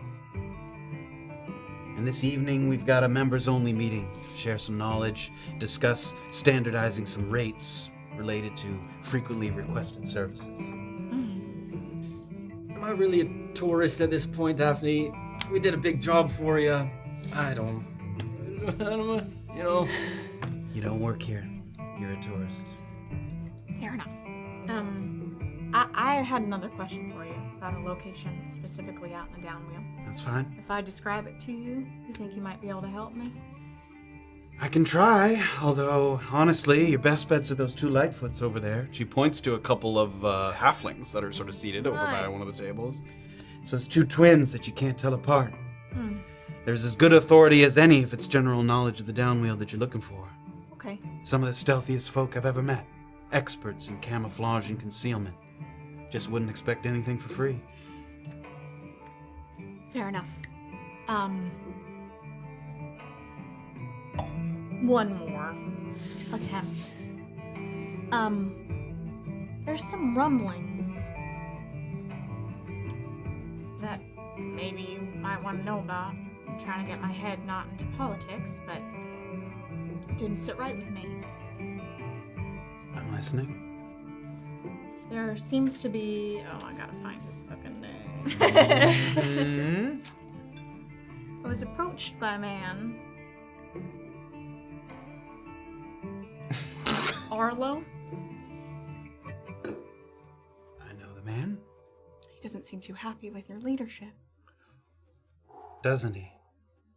There seems to be grumblings about perhaps a violent coup. I say it because Bernine is your friend, and she's mine. And Bernine has no association with Arlo, to your knowledge. Not to my knowledge. Arlo approached me by myself. I obviously don't want it getting back to him. But maybe you can do some research with people you trust on your own. Maybe I will. I really hate when a man gets in his head that he could run something better than a woman. I don't disagree. I'll take it as a kindness that you told me. Would the kindness extend to us getting to see this happen? Subtle. All right. We'll come back another time. Right, Al? Right. And I'll talk to those fellas. What are their names? 2 halflings, Alex and Tav. Okay. And the day after tomorrow, we're set to start some construction to expand the training grounds. During that time, the mess hall will be closed off for a couple of days while we work on it. That would be a good time to stop by. Makes sense to me. Okay. Cool. Sorry, she said day after tomorrow? Okay. Yeah. I mean, we may not need that information anymore by then, but we'll see. Sounds like it ain't that important then. Yeah. Go get it yourself. That's where we're headed. Okay, thanks. Apologize coming off blunt. Always appreciate you, Daphne. I didn't take it as blunt. All right. Good luck with your meeting. I'm gonna turn around. Doxley and DC Alright. sort of waiting there. Doxley and DC had found a table and done like a little dagger game for a little while. Go on, go. Faster. I'm faster than you. Go faster. I'm faster than you. Go faster. Give me sleight of hand checks. -2, bitch. I know, which I meant to say I didn't do -2 in the last one, but it would have been from 25 to 23, I think, or 24 to 22. Sleight of hand. Okay. 21. Wow. Even with the -2. 18. You start to get a little faster and a little faster, you looking to each other a little bit, and then finally, Doxley nicks herself ever so slightly. Does like a little. You might have me in the streets, but I've got you on these seats. SS Doxley is fucking hot. On the way over to them, I just want to say to Annabel, so this Bernine seems pretty cool, and this other person I didn't hear much about until now. There's gonna be a bloody coup? It's guild business. That's all I'll say. My boots are tight, if you know what I'm saying. Is this your attempt at And then the glove fits on my hands. You're close. You're close. Cool. You want me to teach you magic, or you want me to teach you thieves' Well, it's hand? gonna be magic, but if you could I'll take both. All right. We'll sneak in a little can when we get a chance. All right. Cool. Lex and Tav? Were you checking in with them, or are you going straight to the halflings? I feel like Go to the halflings? Yeah. Okay, sure. So you watch Round 2. you watch them approach Daphne, and then it looks like they give you like a little nod, but they're clearly like on their way to speak to someone else. You get the impression that they were referred to some other information. But that's where we're gonna take a quick break before we talk to the halfling twins, Lex and Tav. And perhaps get a little feeler on what they might know. And then we will, you guys have a chance to decide whether you are getting some wood from Josie. Oh my god. Yeah. I'm good on wood. Myself. DC, is that you? Well done, everybody. We will pick it right back up there when we come back after our little breaks. Stick around, hang out, give a little Crenshaw. Yeah, a lot of information to digest from Landry, although a lot of it was sort of at least loosely known and confirming a lot of details. Yeah, but 39 years. 39 years. 39 years. Seems significant. So If you old. add 30 onto that. Oh. 69! Bye! Be right back. Stick around. Follow, subscribe, like, then comment. In that order, follow, subscribe, like, then comment. In that order.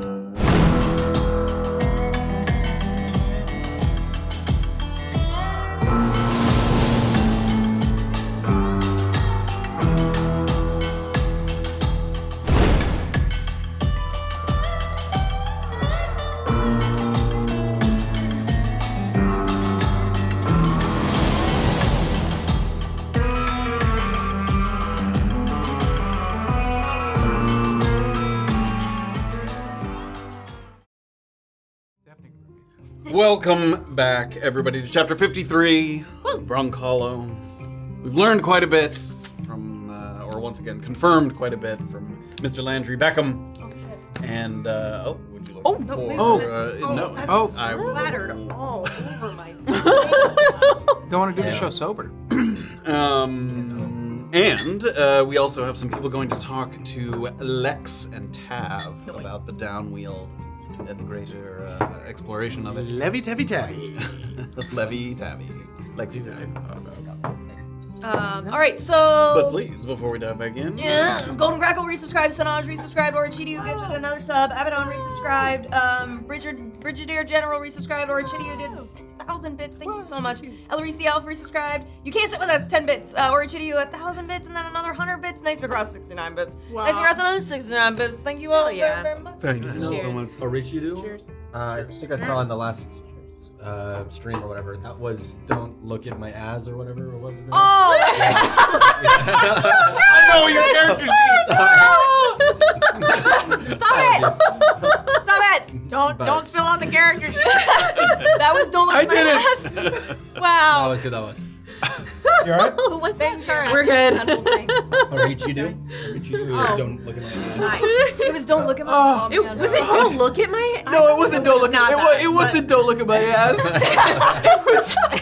Oh fuck. Orichidio 10 community subs, oh my god. Ah, thank you. My ass. Eat my ass. Eat my ass. Oh, eat my ass. Don't look at my ass. But was it don't eat my ass or was he? I just. It was...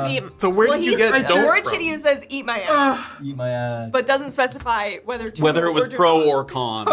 Or whether it's on the topic at all. Maybe it's just Don't. asking. Don't look at my ass is They're definitely asking. somebody who like thinks that they have a really nice ass, and they're just Like, like, don't look at my ass. But like drawing attention to it by saying that. Yeah. You guys should. Somebody should get that username if it's available. Don't look. Don't look at my ass. God, put that on a shirt. All right. Out in the thoroughfare, you find yourself with a little bit of time to kill.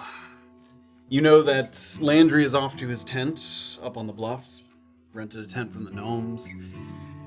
You imagine in his shoes you would do similarly, wanting to freshen up a little bit, just sort of let the lingering stench, metaphorical stench of the cellar sort of wash off of you. Get your bearings, get clean clothes. You look around and you see what they saw before, which is that the thoroughfare has picked up quite a bit. It's the busiest since you arrived sort of earlier this morning. A lot of people coming and going, coming in from town, wagons, horse-drawn carriages coming in, a lot of them filled with ore that has been mined at some of the dig sites, some of the independent dig sites there, some carts that have dead animals waiting to be sort of skinned, tanned, eaten. I heard dead Annabels. A cart full of dead animals. They're bringing in all the Annabelles they can find. Are you Annabelle?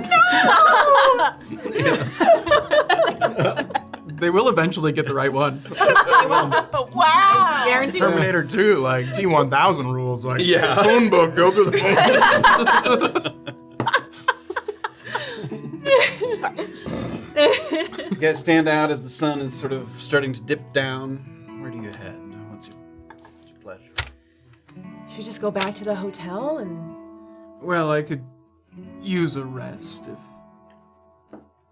if you could. I think we need to talk. Yes. Yes, I suppose that might actually... Yes. Why don't we do that? Let's go back. Start to walk through the thoroughfare. Again, sort of seeing what they saw. You pass through the market, which is in the process of being broken down. People have these little sort of booths, flags, stalls, whatever it is. They close them down, and some other people are, you haven't seen this process before, the others have, but knights in Brunkhollow, a number of the surrounding businesses where the open market was, they bring out these sort of larger stones and stools, and they put them in a little circle. It looks like they're in the process of setting up kind of an evening bonfire that they sort of do here. So as the stalls are moving out, stones are coming in, you walk through that, get to the porch of the Paramount. Clemens is behind the desk, a familiar face, one of the ones you've seen repeatedly thus far. Good evening. Welcome back. Thank you. Thank you. How have you found the day so far? Eventful. Yes. Always is, isn't it? Yes. So we keep hearing. Is there anything I can get for you? Have brought up to your room? Do you need any food or anything, or? It wouldn't hurt. We have a kitchen here, which is happy to serve you. There's also the chop house and the music box, both food available if needed. Can we take stuff up to our rooms? Is that... You can, of course. Just return the dishes when you're done. Yes, absolutely. We have a washroom as well. An area, a few wash basins. You have a basin in your room, I'm sure you've seen, but there are larger ones if you wish to bathe. I just say that if it strikes you. I believe I will avail myself of the basin later. But I think for now, just a short stopover. Yes, it's fine. We have both tables out in the open. There are some booths along the wall as well that have a little more privacy if you desired such. Would you like to grab a booth, or Maybe do take this? it up to our room? Take it up to the rooms? Yes. All right. Yes, that sounds wonderful. Of course. Let me know if you need anything. Head over to the kind of kitchen area. There's a stocky human man that's sort of behind the counter there. He looks like he's in the process of like kind of whipping something up there. Hello. What are you making? Mashed potatoes. Delightful. 2 mashed potatoes. Sure. Wonderful. 2 mashed potatoes. Takes a little big sort of ladle.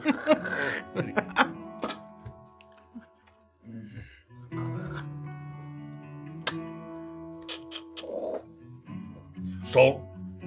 Pepper. Yes. Got Both. a couple little bowls. I think that's This is great. fine. Butter. Oh, yes, actually. Butter would help. Takes that little stick of butter.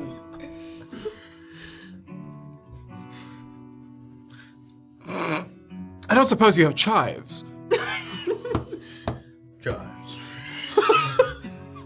Oh, they've got everything here. And with his kind of big sausage fingers, he like delicately. Bleeding it. This looks fantastic. Yes, thank you. How much do we owe? First night, free. Well, that's, I don't know why I looked at you. Kenzo. Thank you. Andre Lamont. Valentine. Val. Nice to meet you. Coffee? No, actually, I believe I'll be fine.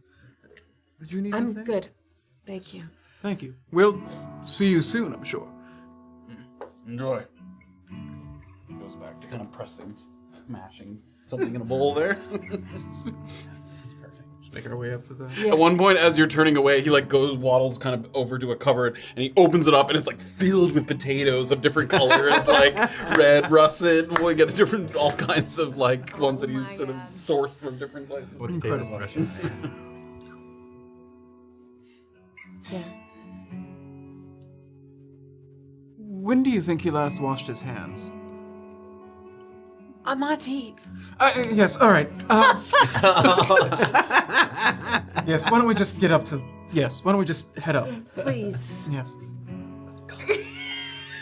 That's what the salt's for. Should we go in your room or mine or... My room should be fine. Yes. Let's head up to your room. Pass by a couple people coming and going, not faces that you recognize.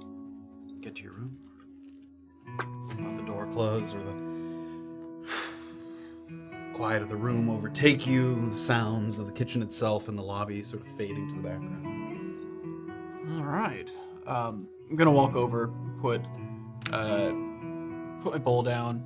I'm gonna head over to like the rucksack that I put down, pull out kind of some sort of carafe container, and a couple kind of small like stoneware cups.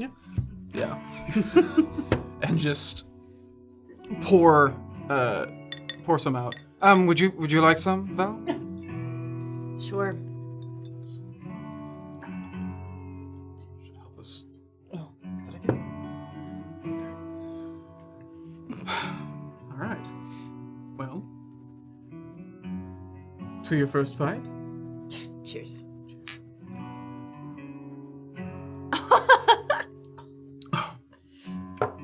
Woo! Yeah.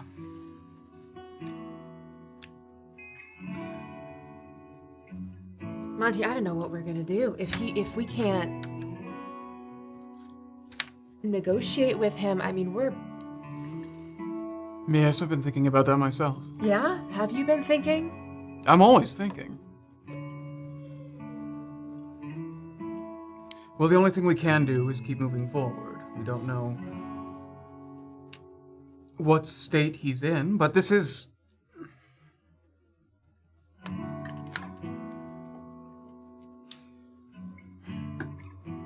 If we can't do it through Bellamy, then we'll do it another way. We'll figure something out, but we need to gather information. That's all. We're running out of time. Well, we've gotten a lot closer today. Have we? Do we have any sort of Well, we've any met sort of lead? I feel like we've just gotten entangled in a bunch of bullshit. a bunch of bullshit that involves Bellamy, and we met some nice, lethal people who seem to have some way of locating him. It's better than just he's in Brunkhollow. I guess outside of the fact that he's not in Brunkhollow. That does make it harder. Monty, I think you really... I think we need to focus. I think we need to be thinking of alternatives. I do not think we have time to make friends here. One of the best things you can do anywhere is make friends. Especially if we're going to try and establish something here. If we're going to keep Silas here, it'd be better to have friends than enemies. What's the plan for keeping Silas here? But I'm still working on that part. What do you envision? Well,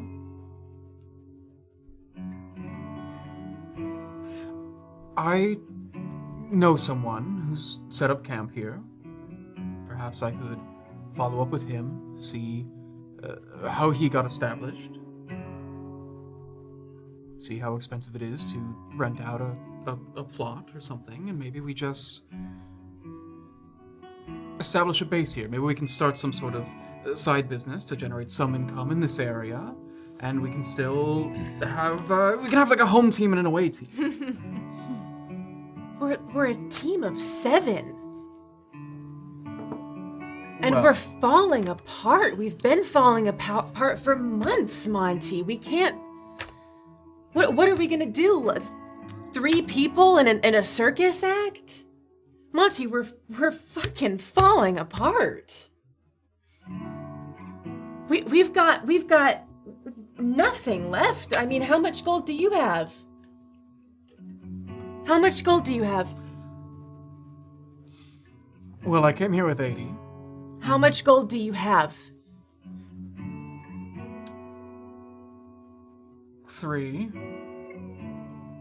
3. Well, we do a few more shows. And Monty, 3. Well, what would you rather I be doing right now? Val, I understand this isn't going how you would like. It's not going how I would like. You should never have put him up there. You should never have put him up there.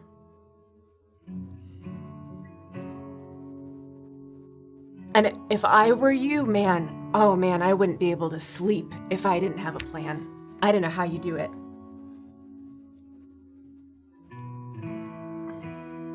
You're a great guy, Monty, but right now I don't know how you sleep. Well, not well. 3 gold. And I've got 30 something. And that's the troops' gold. That's not ours. That's all we've got. Just be thinking about that.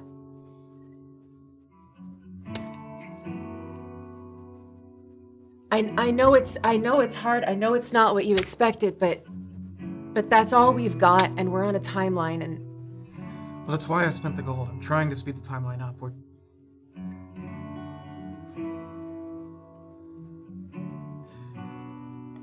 All I need you to understand is that I am aware of the gravity of the situation.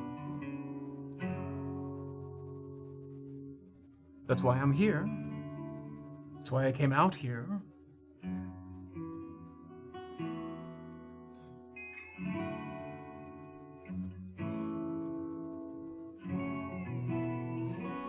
I know that it may not seem like it to you. It was a bit before your time. We've been in far worse places than this. yeah, I am aware. I've been through the records. And you know, we only started with 3 people, so setting up a home show with 3, like it's definitely feasible.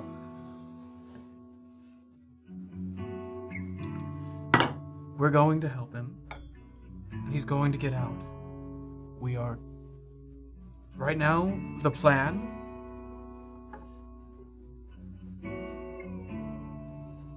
Currently, Bellamy is the one who can lift that curfew. So my plan is we look for Bellamy and do everything we can to get him to lift that curfew. If that falls through, we look for other options. And if they get in the way? They being Illien and TC, Annabel, if they change their minds, if they change their plans.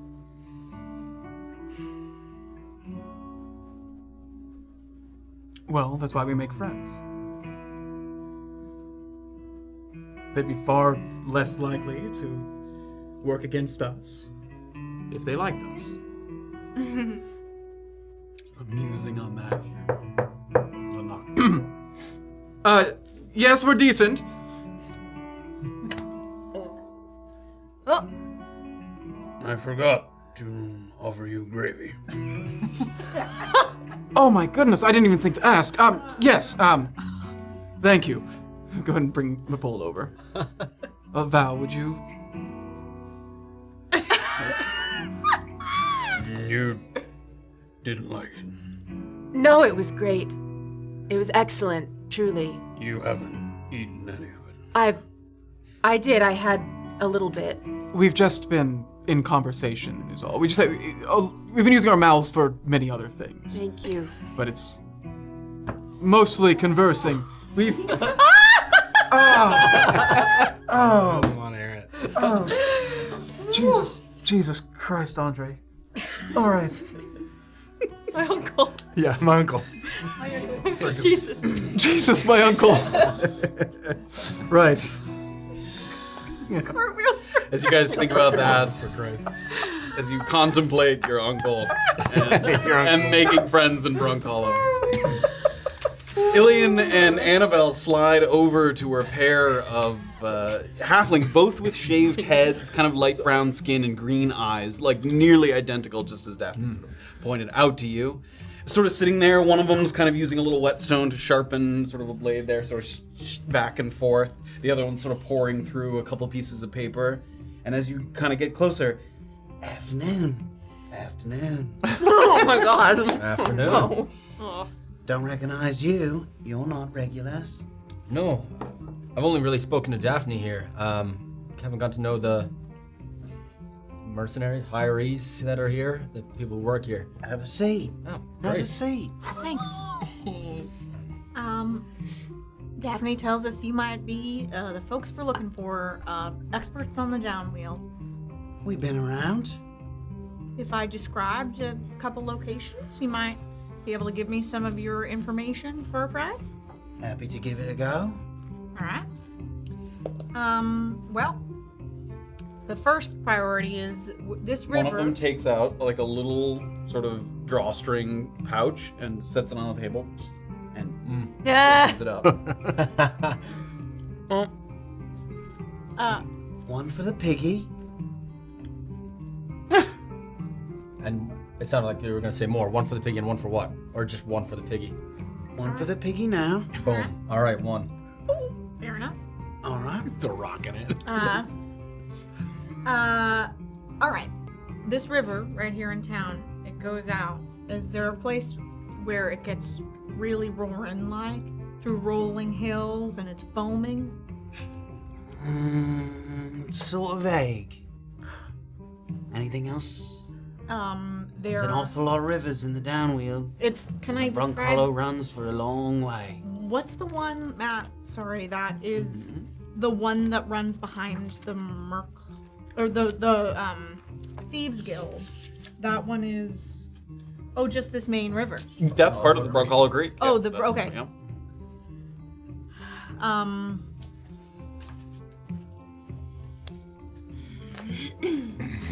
It would be there's like rocks on either side. That's how a bank works. All right.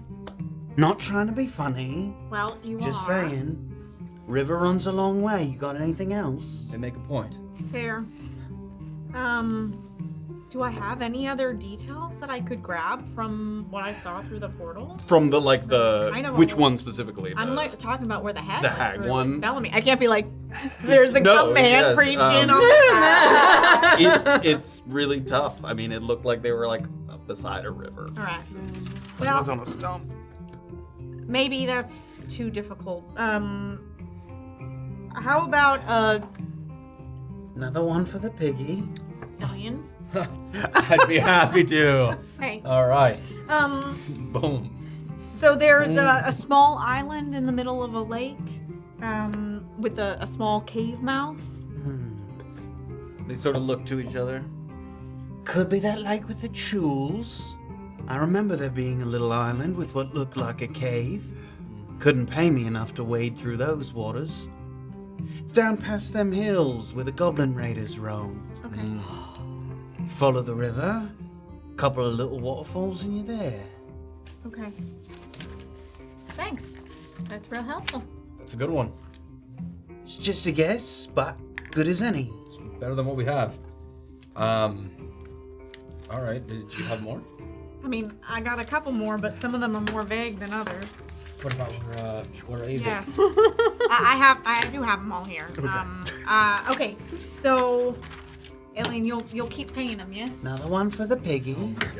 Man, how many more have we got? Just a heads up for me. Here's another one. So this is a sparse forest and a rocky field, and there's a forked river. It looks like it's at sort of a higher elevation. Again, rivers without some kind of other notable feature. It's a tough determination. So many of them snaking through the downwield. Rocky field, rising elevation. They sort of look at each other. Okay, shot in the dark. There's a spot up north where some properties are already being claimed, because it looked like a nice area for a second settlement. Some people calling it New Brunkhollow. Kind of funny. Of course, there ain't nothing notable there yet. Just an idea in some people's minds. Okay. But there's a couple of rivers that come together, and a field that's open enough where you wouldn't have to fell too many trees to start construction, real rocky-like. That's helpful. You ask around about New Brunkhollow, people know what you're talking about, at least the area in general. Great. Appreciate that. Last one, maybe. The rest, I think, are too vague. He's got it. I think he does. I'm a slow case, but I get there eventually. There's a sort of steep cliffside and a flat plateau with a griffin nest, it looks like. Sure, that's an easy Wait, one. I know where that one is. Just look out bluff. I paid for that. Sorry. Bison scouts use it all the time, or I guess I say they used it all the time. Watch clinker activity going east-west through the fields. Yeah. Okay, sorry. Well, Yeah. Hope that buys you something nice. okay. Well, I really do appreciate your help. Yeah, of course, anything else comes up, our piggy's open. I'm loving your piggies. All right. I'm heading out of here. Good night. All right. Asleep. Wow. Nice to meet you and your piggies. I'll wander back over to. Sorry. It was Lex and Tav, right? That's right. Or Illien, Tyrun. Sure. Nice to meet you. I'm gonna walk on over to. I'm not gonna introduce myself on purpose and walk on over to our buddies. Sure. You do me and I'll do you. Yeah. Oh, Ready? wow. Go. Sleight of hand checks. Unless you choose to biff it on purpose. No, I shan't Never. do that to the lady. Oh, 23. Wow. Oh shit! I'm sorry. Oh, man. I take your hand. Sorry. It's all right. It's just a little. Okay. It's happening. We got some info. Yeah. How was your time here? You just cutting each other up? We've been waiting for you. Great. Ah, all right. Well, Did you cut my sister's hand? Was the one on No, this thing here? I've done both of us now. Oh, okay, great. We're all good then. Yeah. that tracks. Would you have had words for me if I did? We're at the point, TC, where it would just be a like, come on, but I still like you, obviously. Oh, come on. Oh, come on. Can you tell us what you've learned? Yes. Shall we walk and do that? Yeah. Sure. All right. Didn't look like you made your way to the bag. We did not. No. It's not a good day. Nope, not a good day. We might be able to do it day after tomorrow. when- Yeah. Everything open, could be but- burned down Eons away, Oh, yes. by then. No, y'all too pessimistic over here. You haven't seen what this week has done to us. Fair Well, enough. perhaps in that time I'll also see Niall and he might have some knowledge. Yeah, we of might these not need locations to too. speak to the goblin at all, but my point is that, she said that they're doing some construction back here and it'll be empty. We can go in sort of less conspicuously. Talked to those two halflings, Lex and Tav, and they said they gave us some info. They don't know where the creature is, unfortunately. It doesn't sound right. My suggestion is we follow the Brunkhollow Creek out of town, and we'll get there eventually. They were unhelpful, but we don't know if it's downriver. That could be way upriver, up into the upwield, right? Where the river comes from? Yeah, the logic of put a man's body in a river and it ends up downriver is usually sound. Yes. Yeah. No, I forgot about that point. Yeah, you're right. I think it's downriver. I mean, he came back to town, but he's still by a river, so my point was that Illien could very well be right. What direction do you recall? I'm no navigator, but do you recall any position of the sun and then which direction that the river was running in relation to the sun? Because you know it happened in the morning, right? Yeah.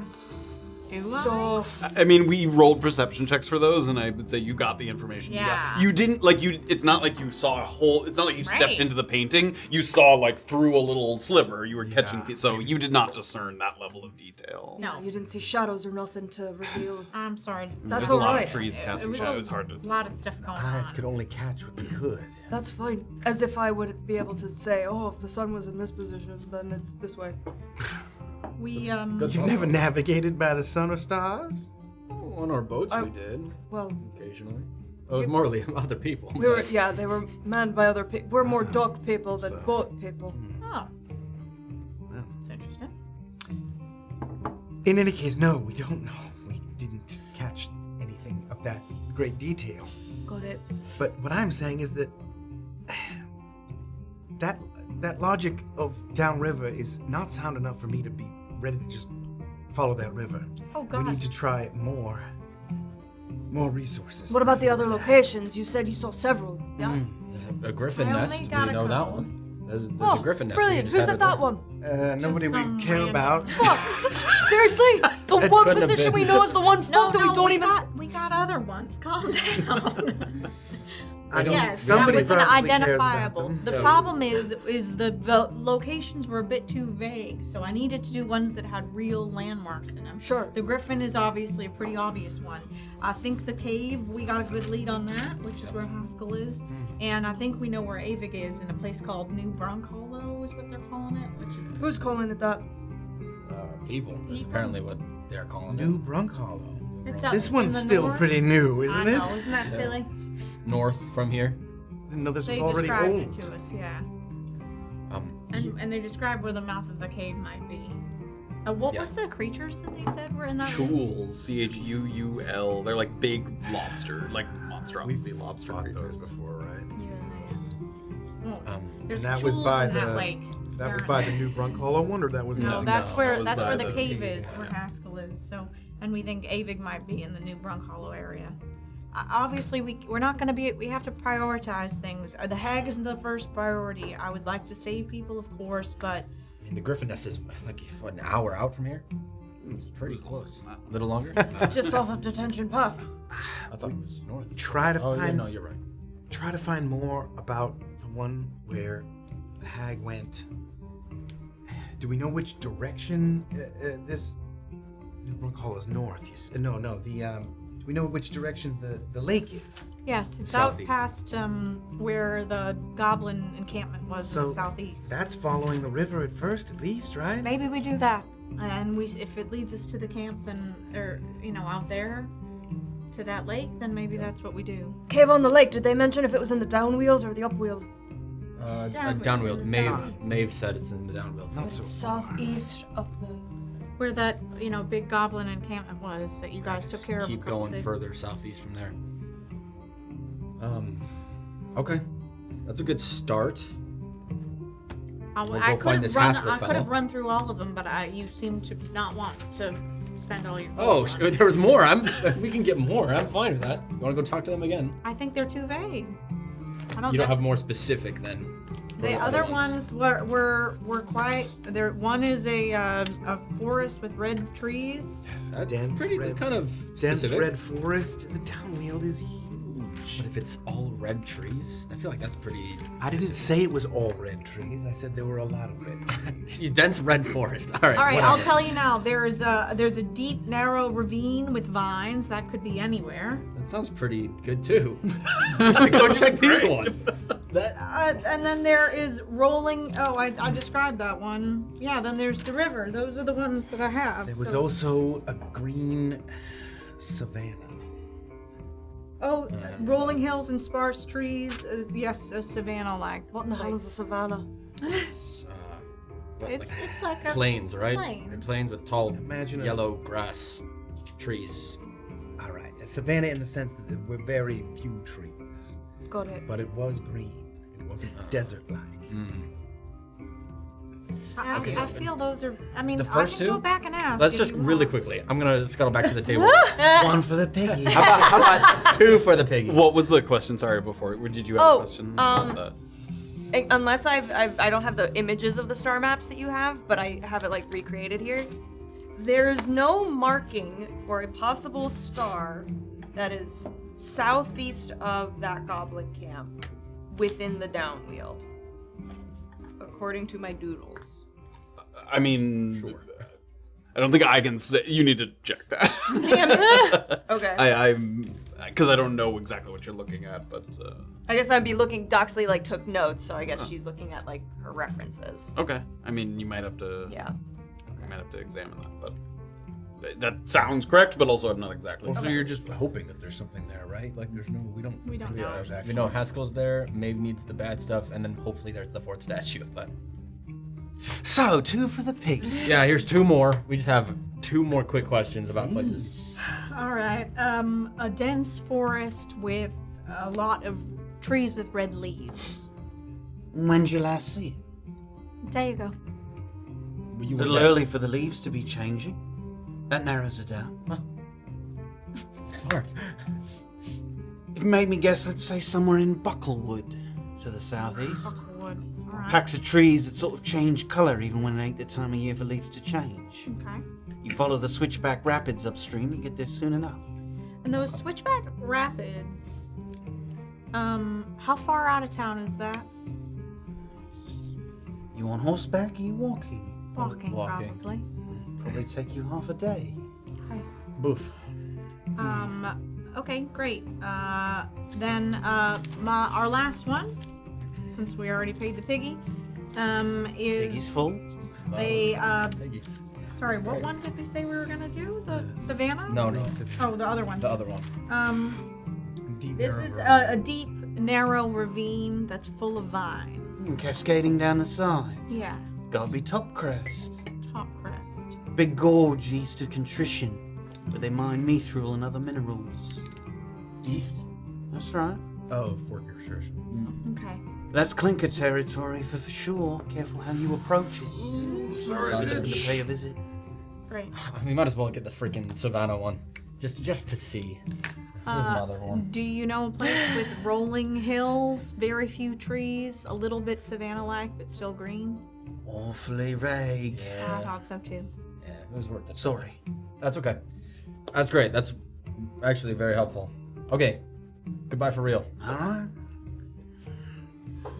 I wonder, as we walk away, I'll say, I wonder if the Switchback Rapids might be a place for us to go. Still close enough for him to come back to town. Very foaming it would be. Seems like that might be a good place. Maybe. I don't know. I don't know enough. I'm grasping over here. All Okay. right.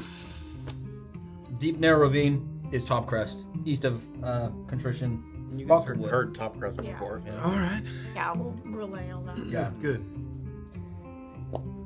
Don't know where the Savannah is. Again, I really, if they're close by, maybe, but we have to stay focused, I think. Yeah. So what's more important for you guys? To get this Haskell person? I mean, I gotta go to that cave too. I would like to go there. I think the hag takes priority, but I do as well. But we don't know. we don't know exactly where that is. So if we can't get a lead on it, then that is the second best. Yes. Yes, I think so.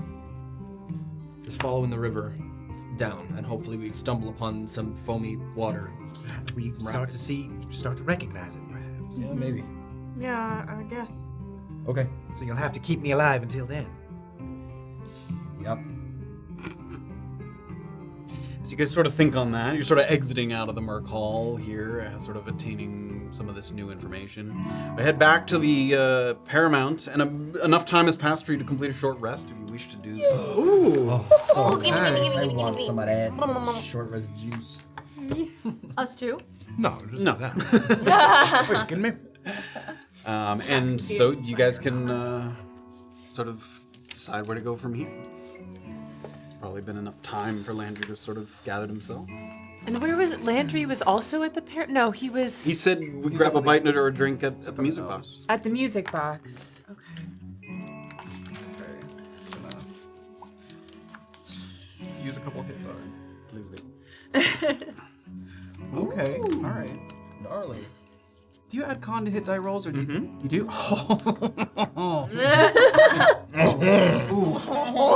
Andre Lamont. Andre Lamont. Val, you get to add your con too.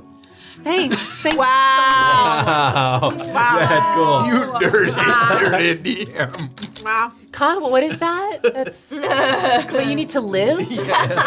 Life juice. Yeah, I don't have much of that. Ooh, okay. It's pretty good. 73? One off a full.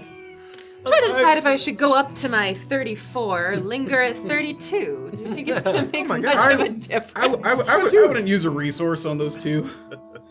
Yeah. But it's like a. It's up to you. We can just use I'm trying to do the math. It's like a 16th of 16th, my yeah. hip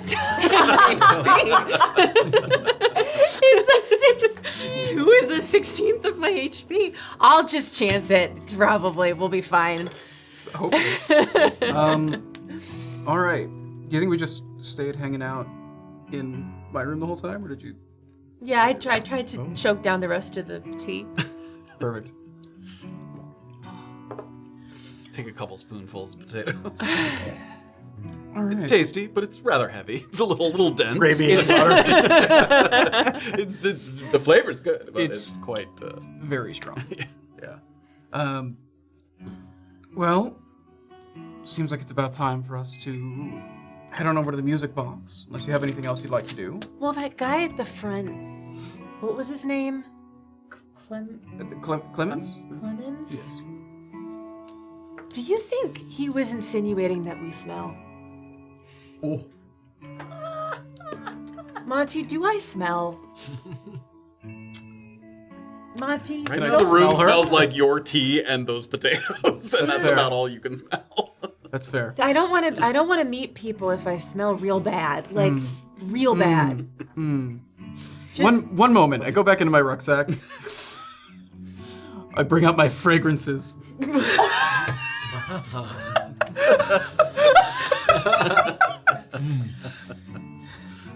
Are you feeling floral, fruity? I feel like shit, Monty. Just whatever you think. Well, something French then.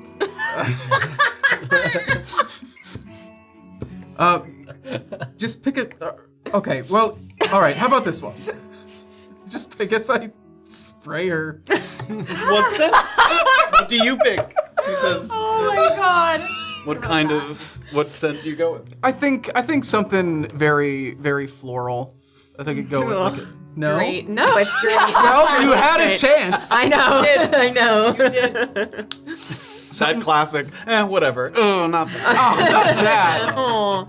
Yeah, I think just a rose petal style thing. Some grandma perfume. Nice. Yeah. Nice. Thank you.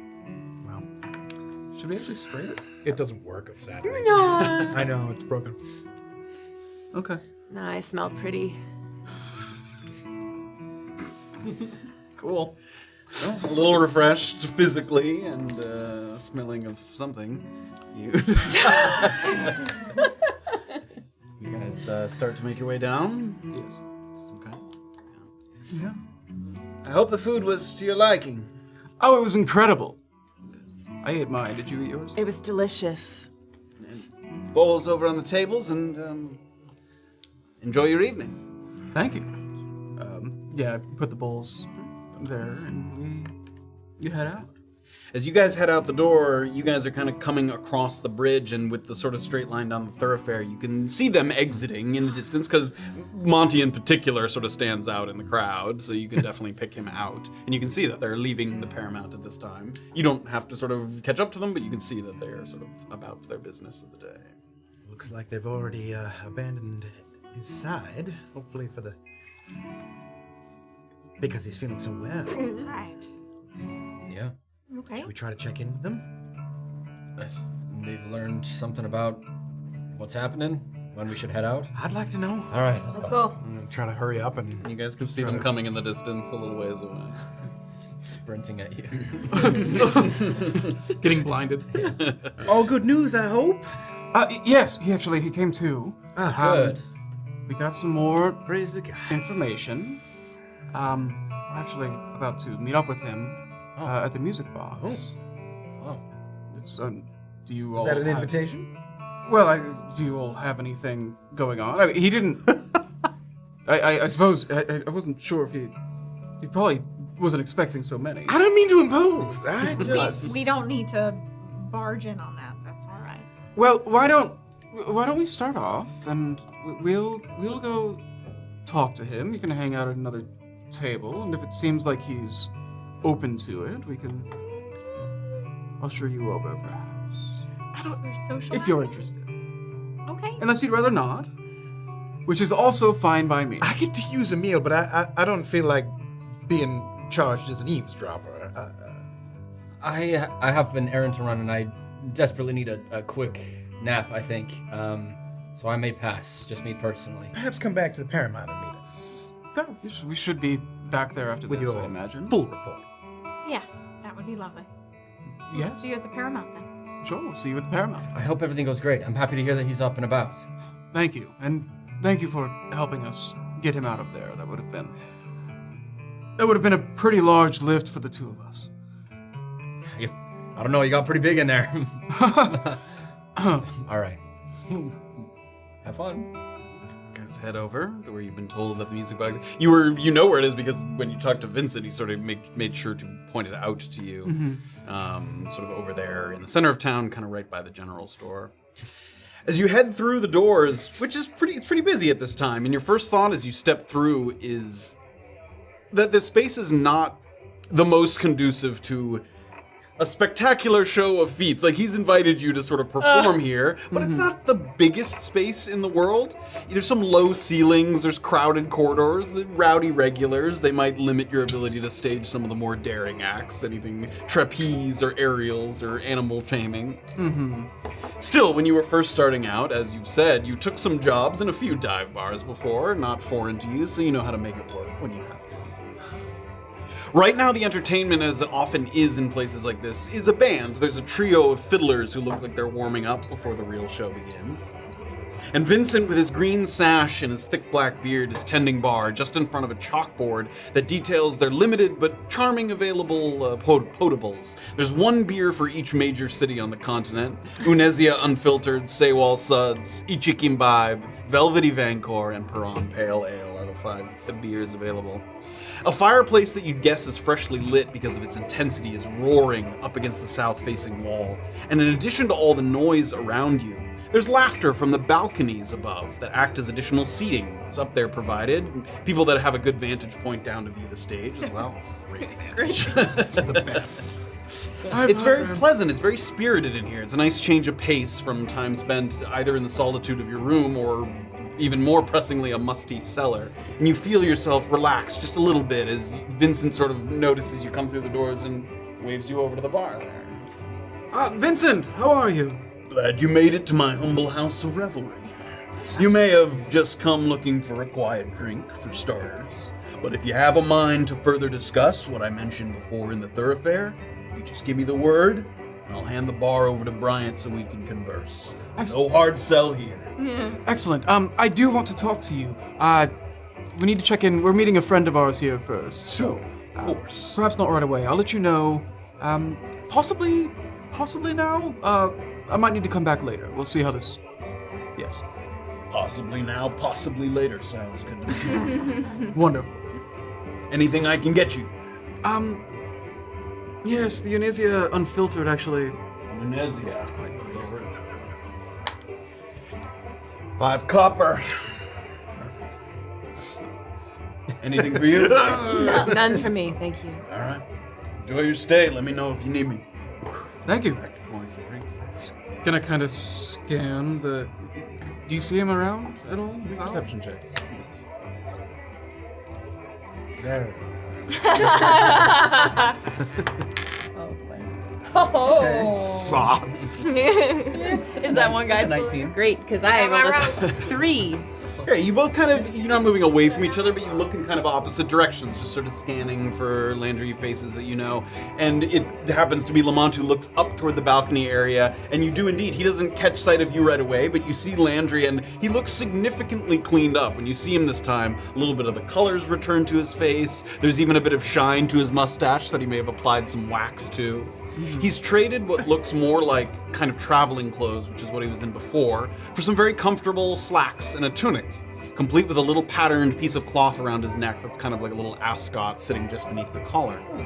He's also holding in his hand, though it's not quite open yet, like a bottle of whiskey or something. And he's sort of looking around, sort of seems to be obviously waiting for people to arrive. But he's up there on the balcony. I would say also with the sort of strength of that roll, you do also happen to notice, and you just clock his sort of position in the bar, is that guy that you spoke to in the thoroughfare, Dickie, the tiefling. Not magnificent. Not a meme. Met him. He's One walking who- around robbing people. The one who was very curious about one of the other members of your troop. So he hasn't noticed you as far as you can tell, but he's having drinks. Oh, yeah, I remember that. Ow. Well, keep your head down and let's head upstairs. Head on upstairs, got the beer in hand, and as soon as he kind of sees you, Yes. feeling much better. I'm not a big drinker, but I thought maybe we'd share. Thank you. That's quite kind of Very you. kind. The offerings were downwheeled whiskey and upwheeled whiskey, and I went with the downwheeled. Sounds like the better option to me. Yes. I don't quite know the difference between them myself. The upwheeled is just a little less explored, a little higher elevation, mountainous. Oh. Most people around here have not been there. Cheers. Cheers. And as you wish, of course. For the table. So, did you have a moment to rest and recuperate? So we managed to pull ourselves back together. It was good. How about yourself? You're looking quite a bit better. Yes, much improved. Thank you. Just needed some fresh air and a little bit of my own trappings to make me feel at home again. Yes, I understand. Yes. So, this thought that you had. Yes.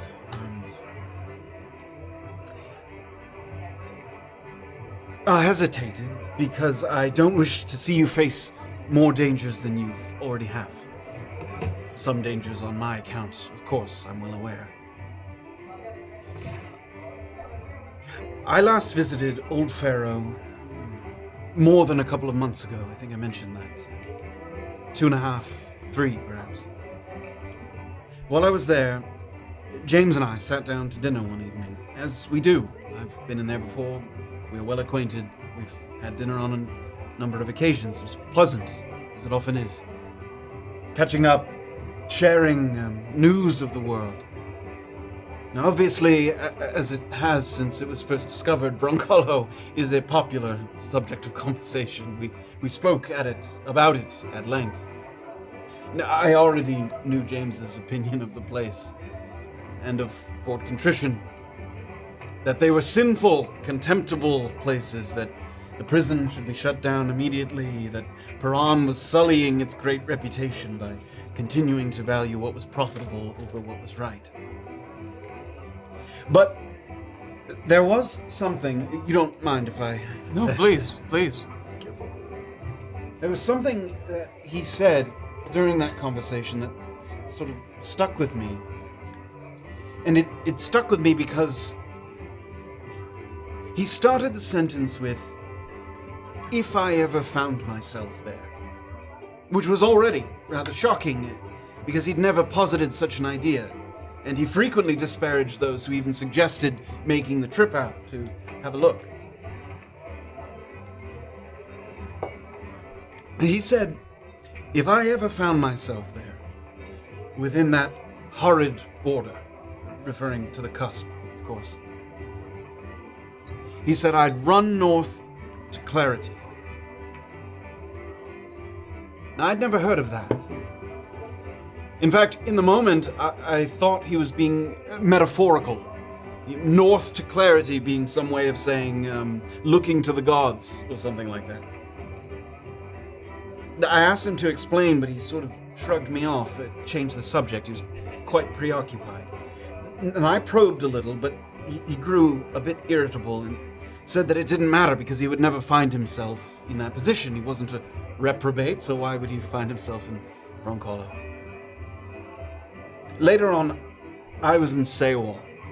They have a wonderful library there. And I remembered this conversation.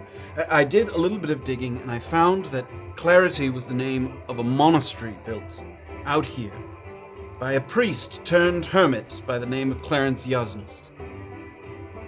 Now, he was evidently a very pious man, but there was limited information available on his life and his teachings, and I've no idea how or why James had come to know this man's name, or the name of the place. Now, to my knowledge, the monastery is long out of use, but perhaps James saw this as some oasis of faith that one could cleave to if they found themselves in a land of sin. From what James said, and piecing together some writings, it's definitely north of here, maybe a little bit to the northwest, probably close to where the downwield becomes the upwield. It's that far up. In one passage that I found, Yasnost wrote of a wide prairie with very light, almost white grasses that during a sunset reflect the colors of the sky beautifully, located right before the elevation begins to rise sharply up. And when I spoke to someone here who knows the land far better than I, they said that it might be the Pink Prairie. That's how he referred to it. They confirmed that those are indeed up north, just before the terrain becomes quite mountainous. I think there was a time when I first arrived in Brunkhollow that I had notions of visiting this place, just to see what was sort of stuck in James's mind that he seemed so fixated on. But as I asked around, it sounded a bit dangerous for a man like me to make the trip there. So I finally let the matter rest. If I had nothing else to go on, and I was willing to risk my safety,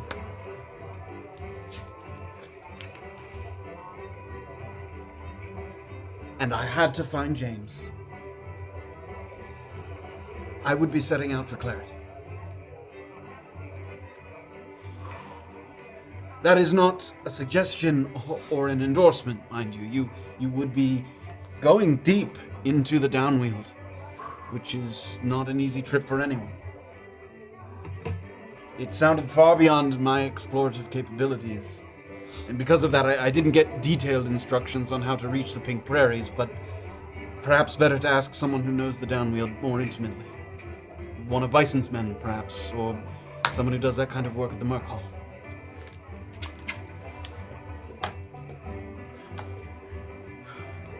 I can't tell if this news troubles you or is of interest. It's very of interest. Yes, and it is slightly troubling, if only because if James was comfortable making that trip, it's just very unusual.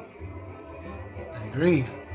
I felt it was unusual when he broached the subject initially, which is why when I found myself in the library of Sewall, I don't know, I felt compelled to look into it. Well, this is a phenomenal lead. This may be all we have to go on, and do you think it's worth going on a lead like that with no guarantee that he will indeed be there? what else do we have? You have home. have your troop. Silas has not been condemned. He's just a troubled boy.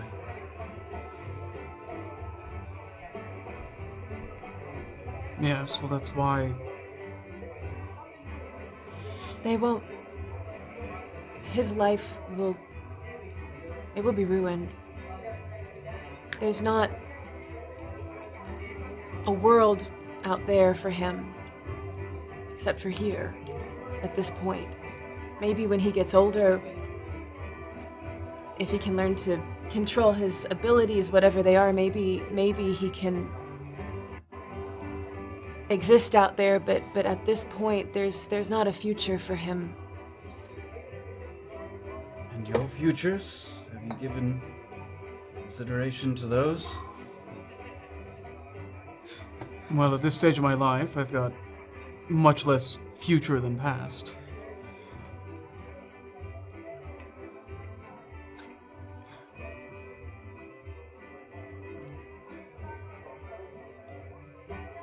Possibly the only good thing I've done is build this circus. Have you asked the others what they think? In the troop? Yes. What they think of what we should do. Or What they think of you risking their livelihoods as well as your own. We didn't have much time to discuss, but we all agreed that this made the most sense. nobody wants to leave one of their own. And frankly, part of the reason we need to hurry is before people could potentially backtrack. I understand. And the plan is to bring them all to Brunkhollow then? At least to get Silas here and figure it out. He's Do just. you think the others will face no punishment for their complicity? Well, not if we can clear this up with Bellamy. That's what we're hoping for. I see. If we can find an amicable conclusion to this, if we can get him to let this go, then we can move forward. Is that what you want, Val? I think it's all we can do. Move forward, amicably. Try to trust the right people. Okay.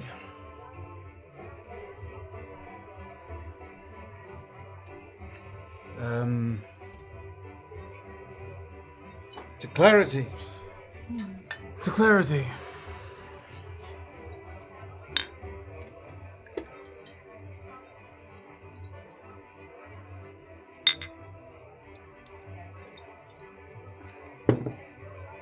I got the impression, when I spoke to someone of it, that it was not a trip to make alone, nor a trip to make with one other.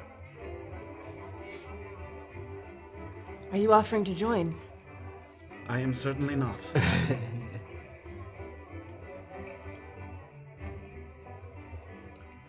There are people you can hire at the Merc Hall. I don't know what a trip that far north would cost you. Well, we've still got a little gas in the tank. A strange turn of phrase. Very strange turn of phrase. A little oil in the lamp. A little oil in the lamp, yes. The fish tank? Oh, man. I hope it's water. That was one of your A little Uncle water Jesus' vapor in the old fish sayings. Yes. Old Jesus used to say, "Little gas in Yes. the tank." We went, oh, Jesus. Oh, Christ. Yes. Landry, do you know what you're going to do next? I would imagine that I've some small obligation to return to Fort Contrition and tell them that I believe that the spiritual presence has been seen to.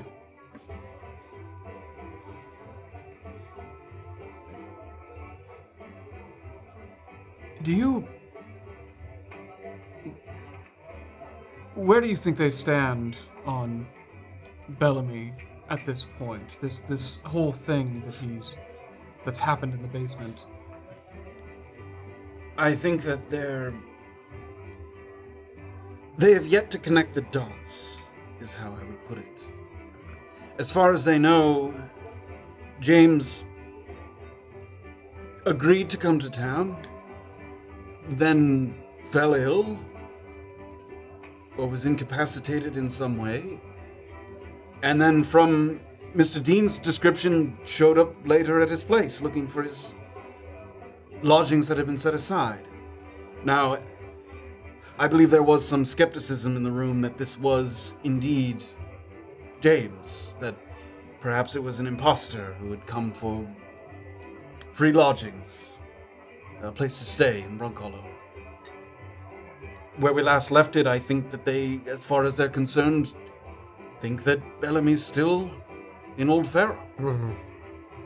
Or that if he made the trip here, that he's somewhere in Brunkhollow. Do you have any idea why he would be doing this without communicating with them, without telling them what he was doing? You mean why he would come after being told not to? Yes.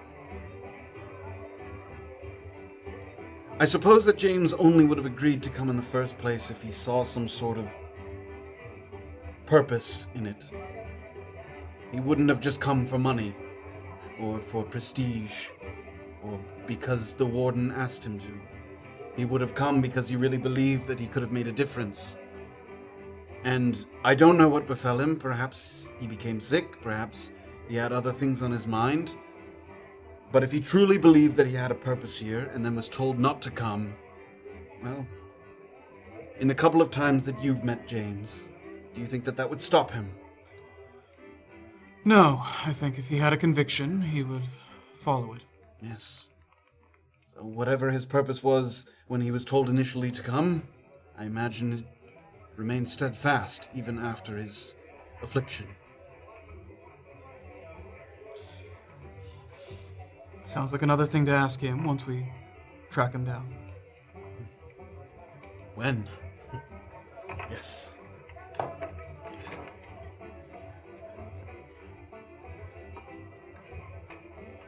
I've dampened the mood some. The mood was plenty down Yes. already.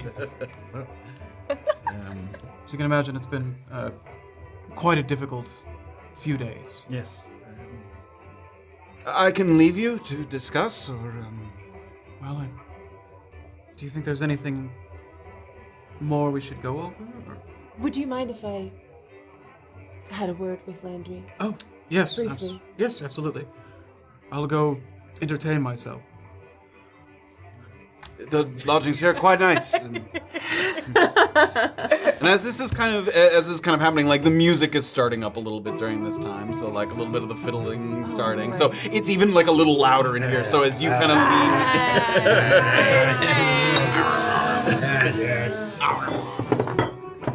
Oh boy. 2 months. Yeah. Oh, chaser. I'll just start. Yeah, it's just a lot. I've been the wheel.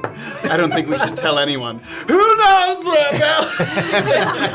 Yeah. You see my friend Bellamy.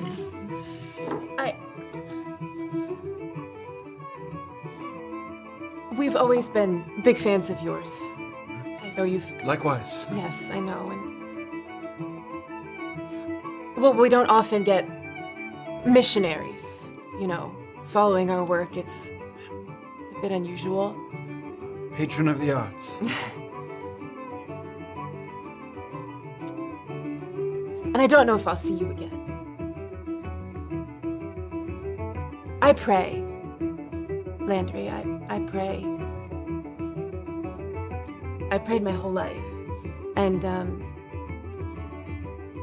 I was just wondering if you had any advice. What do you do when they're not working? anymore. I think that when they're not working, it's more important than ever to keep praying. You do it for yourself as much as for anything else. You do it because it provides you counsel, the words themselves, not the answer that you may or may not receive. There are those in Brunkhollow that feel that prayers fall on deaf ears, that they are not to be heard from inside the cusp. A reasonable conclusion for one to come to, all things considered. But when you pray and you look for guidance, you often find it in yourself. And I think you'd be surprised how many people here feel the same way that you do, who have prayed their whole lives and did not come here out of some casting away of the gods. Not every prayer gets answered. Not directly. But every prayer is heard. And at the end of a lifetime, all of those prayers, they mean something. I'll be praying for you when you're in the downfield, searching for clarity in more ways than one. Thank you. Do you feel as though, as of late, less of your prayers have been heard? Yes.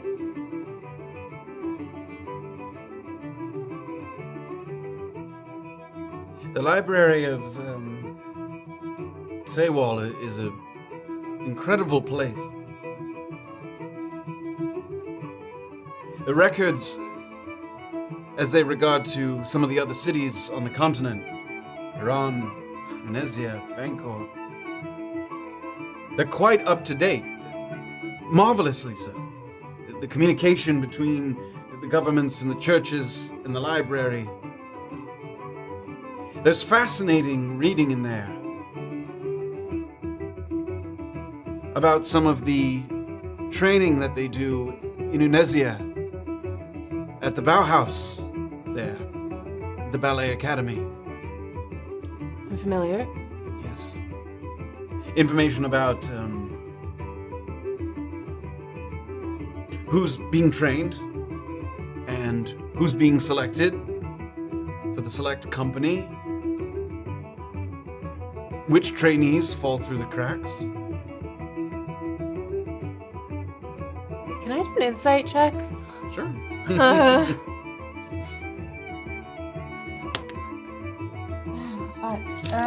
4.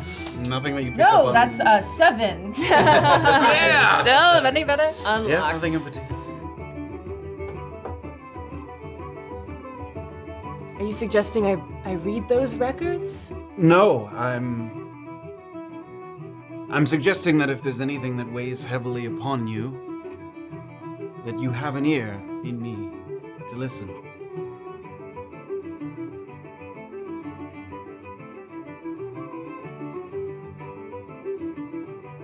Landry, if you turn against us, please don't. I believe you misunderstood me entirely. No, I'm just saying, I don't think you will. I'm very grateful to you. Please don't.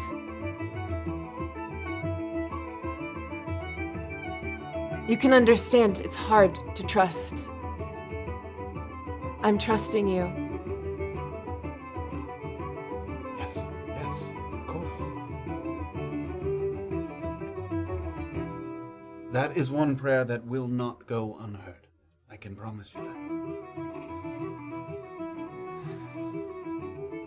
Thank you. Val gets up from the table. Take care. I hope that this is not the last time that I see you. And tell Lamont the same. Oh well, I'm sure it won't be. Good luck. And he takes his kind of bottle with him, and he starts to go down the stairs there. He looks like he's heading kind of back out toward the main area.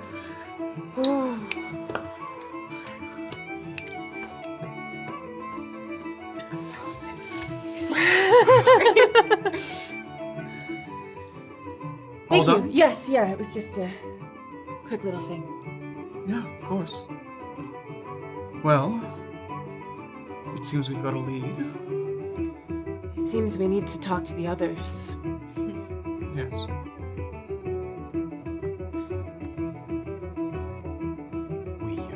This trip. Do you want to go on this trip? Yes, yes. Why? Okay. Why would you even ask? Yes. I'm not pulling you into it if it's. I knew what the answer would be. I just Yes. needed to do my due diligence. Yes, I do. I do want to go. All right. Let's try and get some help. And with that, you start to move through the lower area of the music box back out into the thoroughfare, and that is where we're going to end my for this goodness, evening. Lots of info dumping. Wow. Yearn. All of our backstory. Holy. We all yearn for clarity. Oh, I wrote down the great battle of clarity. I can feel it cooking. We're gonna fucking mount that place. We're gonna mount up and we're gonna fucking storm that monastery. For clarity. So we have a lead on the Reverend James Bellamy, and it will take indeed more than two long-ass people. time. Yeah. Oh, and yeah. I mean, it took you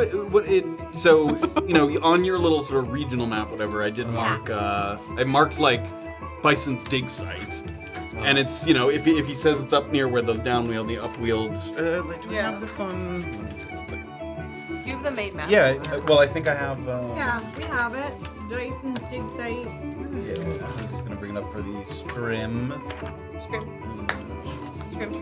Well, he does Regional. that. There we go. Oh, you got it? What if we just split the party? What if we just Yeah, split let's it? go ahead and throw it over to the map. Yeah, what if we just go? So we had this very sort of bare bones regional map where some of the events took place. So this is wow. Brunkhollow there. That letter I is Bison's dig site that you guys visited with the statue. Okay. H was Pocket Ace's Pass that took you kind of up there. And they're talking about an area kind of somewhere up here where the downwheel kind of meets Nice the far. Oh, baby. Far. So, but that took, how long did that take to get to Bison's? Like, A few hours. yeah, like probably, Okay. so it would probably take half a day of maybe? travel. day. Yeah, maybe a little over half a day of Okay. travel. That to works. get, Yeah. We were- Could be That's the not far too bad. right. But going through the downwheel is tough business. Like Yep. you end up running into a lot of shit. Yeah, so And I feel like the somewhere- closer it gets to the upwheel, the crazier it is, more Yeah. wild. So We'll see. So that's what they're looking at in their future. A few things to take care of before then. Strive for clarity. We ride for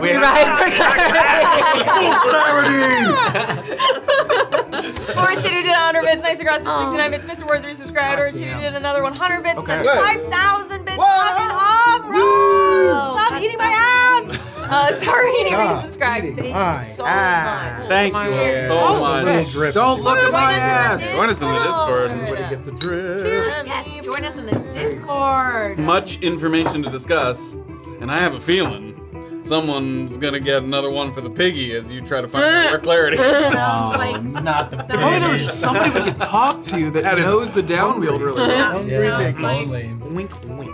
Are you giving them 1 gold per? Yeah, hell yeah. That's not that bad. They see you walking back through, and they're like, "Oh, Oh, the piggy's eating tonight. All right, everybody. Thank you so much for joining us. More next week, same time. We'll pick it up there. We'll see you all then. Have a great week, everybody. Happy Good night. Happy.